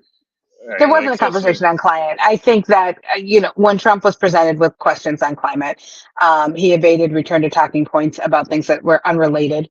It was really unclear, what, if anything, he had any thoughts. But there were actually I think when we talk about conversations on climate, there wasn't any, right? I think Biden was able to speak to specifically some of the things he had done. Trump chose not to speak to climate at all, while not stating like it being a full-on climate denier, um, but not really stating much at all. I don't think there was a debate or even a conversation around climate. We had one of the candidates that spoke to climate, and the other candidate that used the opportunity to speak to climate, to advance a series of talking points that they had designed coming into the conversation. But very disappointingly, as one of the most this seminal and one of the deepest existential issues that we have as a planet, to have such an unsatisfying and evasive conversation about the meaningful impact of climate in this day and age, in this time, from these candidates is uniquely disappointing. From a standpoint of the conversations on democracy, when you are watching like tonight and posting tonight, how do you keep people involved? How do you keep them sustained? Because I'm in Atlanta myself, and you truly had you had a moment of 90 minutes where you had one person stating facts, another one not stating facts at all, no fact checking. It felt slow throughout. These are those moments where people are wondering, like, well, why do I stay engaged? What are you saying to people, or why do I got to stay engaged? Well, I think that everything you said is why people have to stay engaged, right? The notion that this is a governing class that we're going to end up with, that this is where we're going to be, is largely unsatisfying, right? That we had a lot of hyperbole, a lot of challenges, but the fact is, people have to stay engaged because this is the landscape we're going to be fighting around. These are the two men that are, one of these two men is going to be in the White House at the end, is in January of 25. And which one it is going to shape the context for the fight in front of us. I don't sit here and say that either one of them, if I'm looking for deep, meaningful, substantive change around climate, around the economy, around opportunities for people of color, that either one of them were speaking to me. But I do have to acknowledge that as a person who is fighting for change in all of these areas, that there is a meaningful difference between what it means and the context that we're fighting for. And so as people think about that, I think that is why we have to stay engaged. I think the debate actually elevated why it's important to be engaged, why it's important to stay engaged and remain engaged. But it maybe not as directly as we would hope, right? It didn't necessarily define it in a very straightforward way to say, this is our champion, this is the way we want to be. And it really has, I think, shaped, it's telling us that we have to shape a future that looks different than the now. And it calls us to action in very important ways. And then lastly, what, for those that are watching, from the young elected officials that are engaged, that are watching, to the local leaders that this might have been their first, people that might be first election, I want to make sure we crystallize around you and your work and the importance of climate adaptation on policy, on politics, on power, quite frankly. Right. Right. Let's crystallize that from a substantive call to action. Where do we go from here? Talk to people about what you're working on and how can they be involved and supportive in your work. Sure. A lot of what we're talking about, and one of the big projects that I'm working on right now is, of course, as you allude to, the kind of political climate adaptation. And that is a notion that we have to have adaptation and resilience in our political and social infrastructure, not just in our physical infrastructure.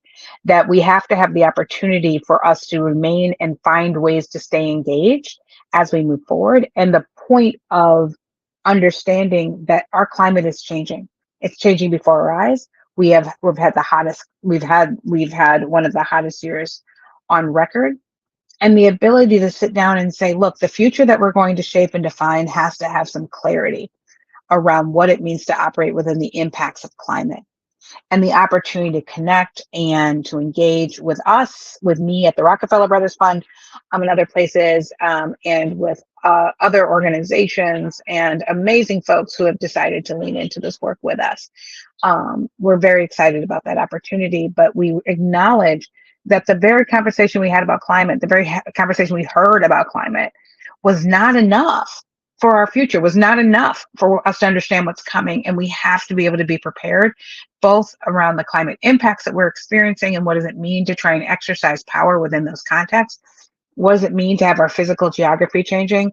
If voting is how we express power in this country, and our voting systems are organized geographically, and our geographies are permanently changing, we have to understand how we're changing to express power and hold power in the future. And that's what this conversation is all about. Keisha, as always, brilliant, amazing, grateful for you. I know that you had media earlier tonight and you still took the time to be with us post-debate. Clearly, we needed you post-debate to drop some knowledge after we just watched right there. Keisha, Cassie, Nathan, everyone from Rockefeller Brothers Fund, if you are not paying attention to her work around climate adaptation and policy and politics and how that impacts us, you need to be. Everyone, Keisha, grateful for you, my sister. Thank you always. Hey, thank you, Michael. Always. Tonight, for those that are just joining us again, Michael Blake, CEO of KAIROS Democracy Project, live from Atlanta, in the location not too far from where the actual debate just took place. We wanted to make sure you heard from people around the country who are doing that work. We have two more speakers to bring us on home. Dr. Khalil Harris, our Executive Vice President of Program Strategy, Center for Police and Equity. You already heard from Dr. Solomon earlier today. So you getting knowledge on both sides. Yeah, this is one of those nights, Dr. Harris, where I know I'm a minister. I'm about to become a reverend on Sunday, but it could drive you to grab a beverage because of just the foolishness that was happening throughout the night. And I will say this, and then we'll love your feedback. It is incredibly scary. I'm not even going to say concerned. Scary that you had one person. I'm going to say very direct. President Biden talking about some of the policies, and then former President Trump. Literally, his response on almost every issue was going back around this notion of people being locked up and who's here and who's not here. And, Dr. Solomon spoke about this earlier. He spoke about it when he joined, of like this concern and fear that this would become the narrative of the conversation. Would love from you, what do you actually want people to be taking from here? And for those that are hearing sound in the background, again, I'm in Atlanta, and Vice President Harris is actually calling in real time to the room that I'm in. Dr. Harris, your responses to the debate, and more concretely, equally, where do we go from here to get people to think about equity and policing and accountability in a more positive manner than we heard tonight? And I think you might be muted. Let me just double check.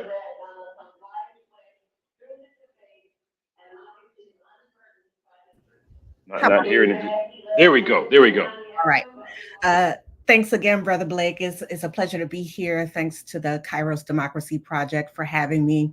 Listen, let me say this. My ancestors were brought to this part of the world by being stolen from their land. And as the good brother Denzel Washington says, I'm leaving here with something. We are not going to be able to rest on what happened tonight in the debate between two people who were both a stark contrast, but also were not delivering what people needed. And Keisha said this well, it was unsatisfying, didn't provide us with substance, but I'm leaving here with something. And what that means is each of us as members and participants in this democracy need to push in and claim what is ours. We need to claim resources, opportunity. We need to make sure we have equal protection under the law.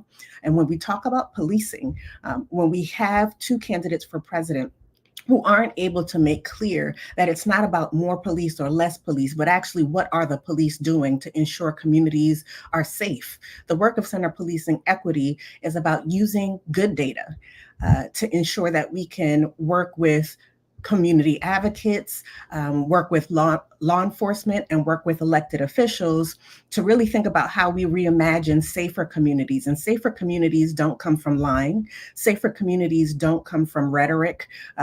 It is impossible for us to think about what we're going to do to move forward when it comes to a democracy if we don't have leadership who are able to make clear what the vision is for us. But when that is the case, and when that is presented to us, it is important that we understand that our individual votes, that the ways that we turn out people to come to the polls in November is going to be extremely critical. Obviously, it's not going to be relying on sound bites coming from a 90-minute session with the two candidates for president of the United States. Instead, what I would submit is that we need for every person under my voice and who may not be under my voice to understand that this democracy is as strong as each of us individually and as a tight fist held together. We don't need to rely on someone else to come save us. We need to be clear, and this is work that is promoted through CPE, that community-informed policies, community-based solutions are the best solutions for this democracy. And it is important that we draw distinction between someone who is willing to call on the systems that we have in government to go against his enemies, if you will, as opposed to bringing in people into the democracy under one umbrella. So what I would submit is that we move forward and ensure that we go down ballot, that we're looking at our Senate races, that we are looking at our local elected races, and that we are making sure that the right people are in place so that we aren't distracted by only the federal election for president. And the last thing I do want to say on that point as well is there is no way that I'm going to wake up tomorrow and be in despair. The fact of the matter is I have a lot of power and I'm unwilling to relinquish that. My neighbors have power, community members, new Americans, we all have power that we shall not relinquish. And again, we're leaving here with something. We were brought here unwittingly, and we're going to leave here with something. And that has to be a strong democracy that our children and our grandchildren can believe in, and that allows us to thrive together in community. You're ending very aligned with comments Quentin James mentioned earlier about the 8 million Black folk around the country, in battleground states specifically, that are not mobilized. And Dr. Solomon follow up from there, and then you just now, Dr. Harris. The dynamic that exists is too often we're not paying attention to the data, we're paying attention to rhetoric.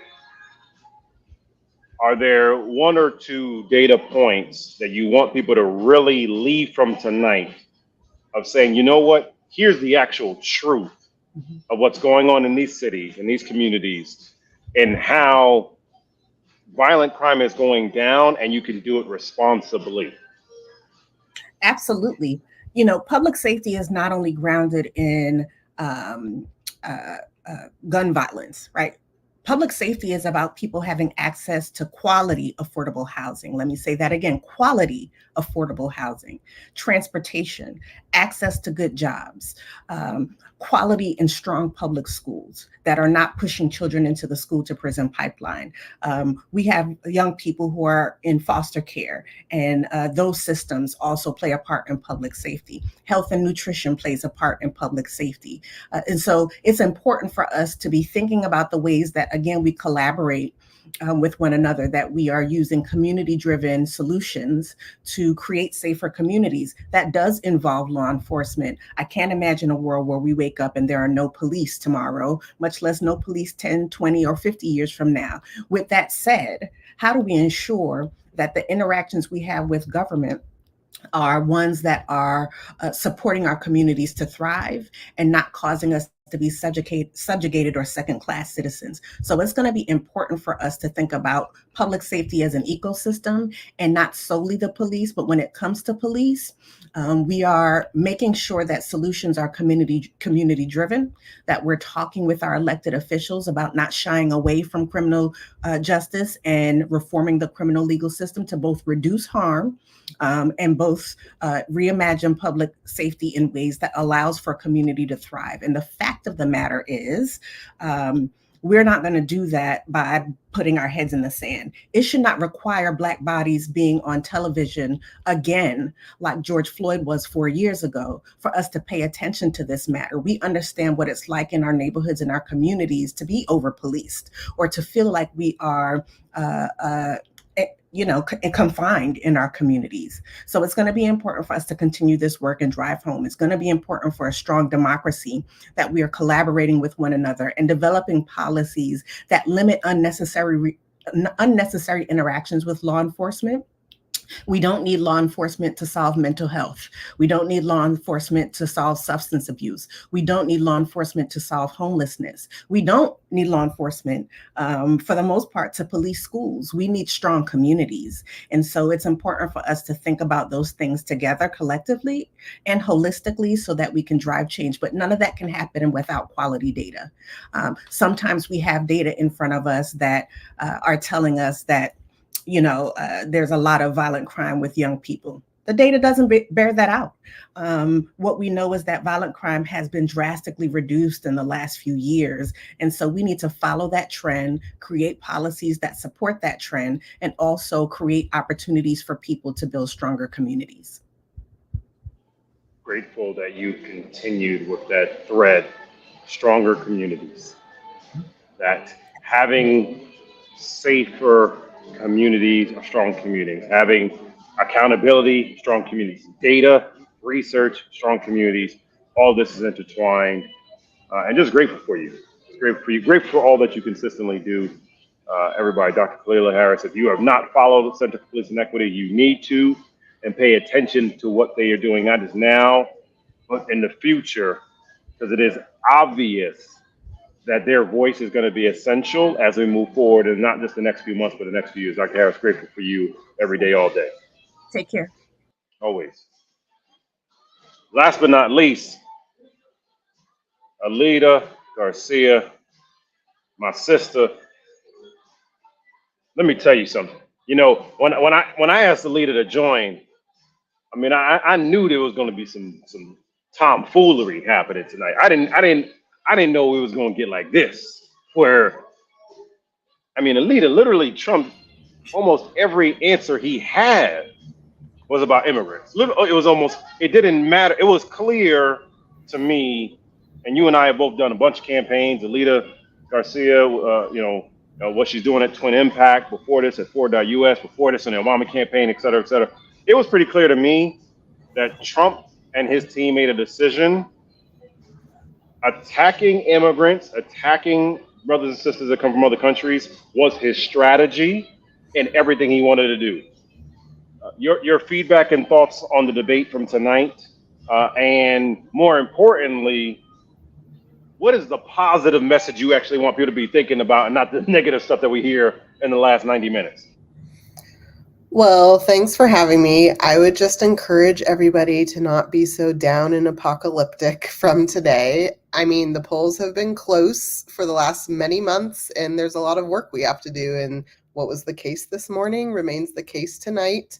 But look, during the January 6th segment of this debate, where we all watched what happened on January 6th, President Trump blamed two people. He pivoted to the border and blamed migrants, and he blamed Nancy Pelosi. So I just think a challenge of what we all just experienced was that we had someone who just lied and pivoted back to immigrants the entire way through, which is just not a serious argument for anyone to be making. When former President Trump was asked about childcare, he literally just did not answer the question. So for me, as a mom of two young 5-year-olds, I was anxious and excited to hear both candidates actually talk about an economic issue that deeply impacts women and families, and President Trump ignored it. So everything was immigrants, immigrants, immigrants, and nothing was serious. And I think we were just reminded how unserious of a candidate he is throughout that entire debate. And I feel even more crystal clear about why it is so important that we fight to reelect President Biden and Vice President Harris this cycle.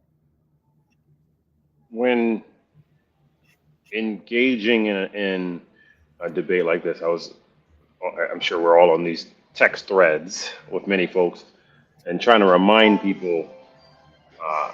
Folks were freaking out about President Obama and Romney, like, oh my God, oh my God. If you actually took the time to listen, from a substance standpoint, it actually wasn't even close. Like it was very obvious. Like one actually came prepared itself. Can you please try that as best as possible to break down for folks what is the humane approach that is happening around immigration that we're not talking about? And because in the midst of what all we just watched, people are ignoring a key fact here. There was a bill that could have been moved upon that Donald Trump told Republicans to not vote upon because it would hurt him politically. Like, we could actually be taking practical steps here. What is the humane approach forward so that people can actually be thinking about that? Well, I think what we should remember is not have Trump amnesia and recall that President Trump ripped children from the arms of their parents along the southern border as a means to deter migration. We all watched it happen. We watched children scream for their parents. Many of those children remain completely separated from their families with no solution. And President Biden has been working to reunite them for the last 3 years. And what actually happened after that policy, which is the worst thing you could possibly do with the intention of deterring people from coming to the southern border, is more people came. Because the reality is people who are fleeing desperate situations and being forced out of their homes and countries are not sitting here watching cable news, listening to the day-to-day of America's immigration policy. They're coming here because for the last many years, we have broadcasted to the world that we're the greatest nation on earth and that this is a place that welcomes immigrants and people are safe. So I just think the entire immigration debate is one that is not rooted in facts. Yes, there is a logistical problem around humane processing along the southern border, but the way to relieve pressure on the southern border is by creating legal channels, lines for people to get into to formally apply to come in the United States. A lot of people say, oh, they shouldn't cut in line. Well, there is no line for people to get into. Our immigration system is completely broken. So President Biden has actually created new lines for people to apply in their home countries and to then come to the United States in a way where their physical being is not at risk of those that are traveling by foot.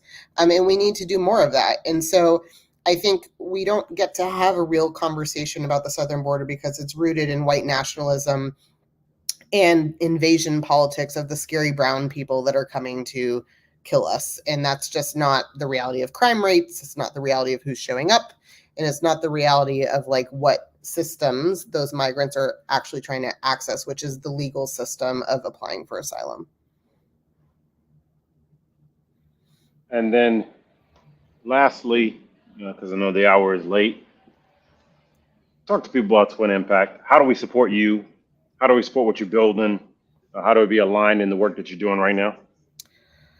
Well, one of the things that I'm working on a lot right now is that as people start to freak out about President Biden's performance because he is an elderly man, they should also remember that we have an entirely capable, accomplished, many decades worth of public service expert in the Vice President of the United States, Kamala Harris. I think we keep having these like panicked attacks about the president's age while he continues to deliver. And then it's as though, well, we can't go vote for that lady. And so one of the things that Twin Impact is particularly focused on is organizing people in support of the vice president right now and her extreme importance this cycle around her qualifications, and also as the tip of the spear in making the case quite plain around President Trump's desire to strip reproductive freedom from the American public. And so that's one thing. But secondly, I just think people got to get to work and stop having opinions. I'm here giving my opinions, but I'm also working every day to make sure that we don't have President Trump 2.0 in January. And I think we all got to like channel any anxieties we have and put those into action. And so that's what we're focused on, is building coalitions to engage people that otherwise don't feel like the electoral process is for them, to find sort of bridges and pathways into supporting this ticket, even if it's just in the issues. Maybe you're not into the actors, but maybe if we have conversations about the issues, you can better understand what's truly at stake this cycle. So that's what we're focused on, and thanks for having me. Grateful for you. Always good to see you. And as in the midst of all this, you're handling mom duty and all the duties. So just much love always. So Alita Garcia, everybody, and all that she continues to do with Twin Impact. Thank you, my dear. Thank you. Everybody, it's been a full night, and we need you to stay involved. So let me be very clear. We don't have the luxury of sitting on the sidelines. We don't at all. All right. So if you want to be involved, join us at the KAIROS Democracy Project. You want to be focused on what happens around storytelling of race, of issues, of demographics, and why there are practical benefits. Join us at the KAIROS Democracy Project. You want to help mobilize leaders in the states. Join us at the KAIROS Democracy Project. You want to be able to get out incredible data and research from Center for Police and Equity and Ford.us and Future Majority and Change Research and Brilliant Corners. Join us at the KAIROS Democracy Project. If you want to be a part of deploying leaders across the country to make it very clear that the practical benefits of our lives are essential and have to be protected, join us at the KAIROS Democracy Project. If you want to be a part of creating content that is creative and unique, join us here. This is our moment right now. I'm saying to everyone, we don't have the luxury of sitting on the sideline. We have to be involved. We have to be engaged. And so on behalf of our entire team, everyone that made tonight happen, from Corinne and David and Telly to Lumi and shout out to Bree and to Kate and to Marley and the entire team. Shout out to You're Winning Margers. Shout out to PR to Politics, to everyone that was a part of making tonight happen. Thank you. To People for the American Way. Thank you. To HQ in DC. Thank you. To Robin Root Simmons in LA. Thank you. To Nye Whitaker, New York. Thank you. To everyone here in Atlanta. Thank you. I am in this. We are in this because we cannot sit on the sidelines. And for anyone that is watching and watched tonight, you have an opportunity part of something bigger for your country, and we need you to get in the game. So join us. Go to KAIROSDemocracyProject.com. Follow us on all different platforms on social media and make sure you can see what's going on. We will have events happening across the country. We're going to be supporting the efforts that are going on in New Orleans on next week. Shout out to Collective on next Saturday. We'll be in Nashville, the American Association of Justice. We will be in Las Vegas at the National Bar Association. We will be in Cincinnati at Black Tech Week. We will be on Martha's Vineyard August 12th to the 15th for our KAIROS. This is all happening. We'll be in Chicago doing democracy sessions. Get ready for some of the announcements that happen in there. We need you. We need you. We need you. This is our time. This is our Chronos. This is our KAIROS. This is our democracy. My name is Michael Blake. I'm founder and CEO of the KAIROS Democracy Project. We love, we appreciate you. We thank you. Have a great night.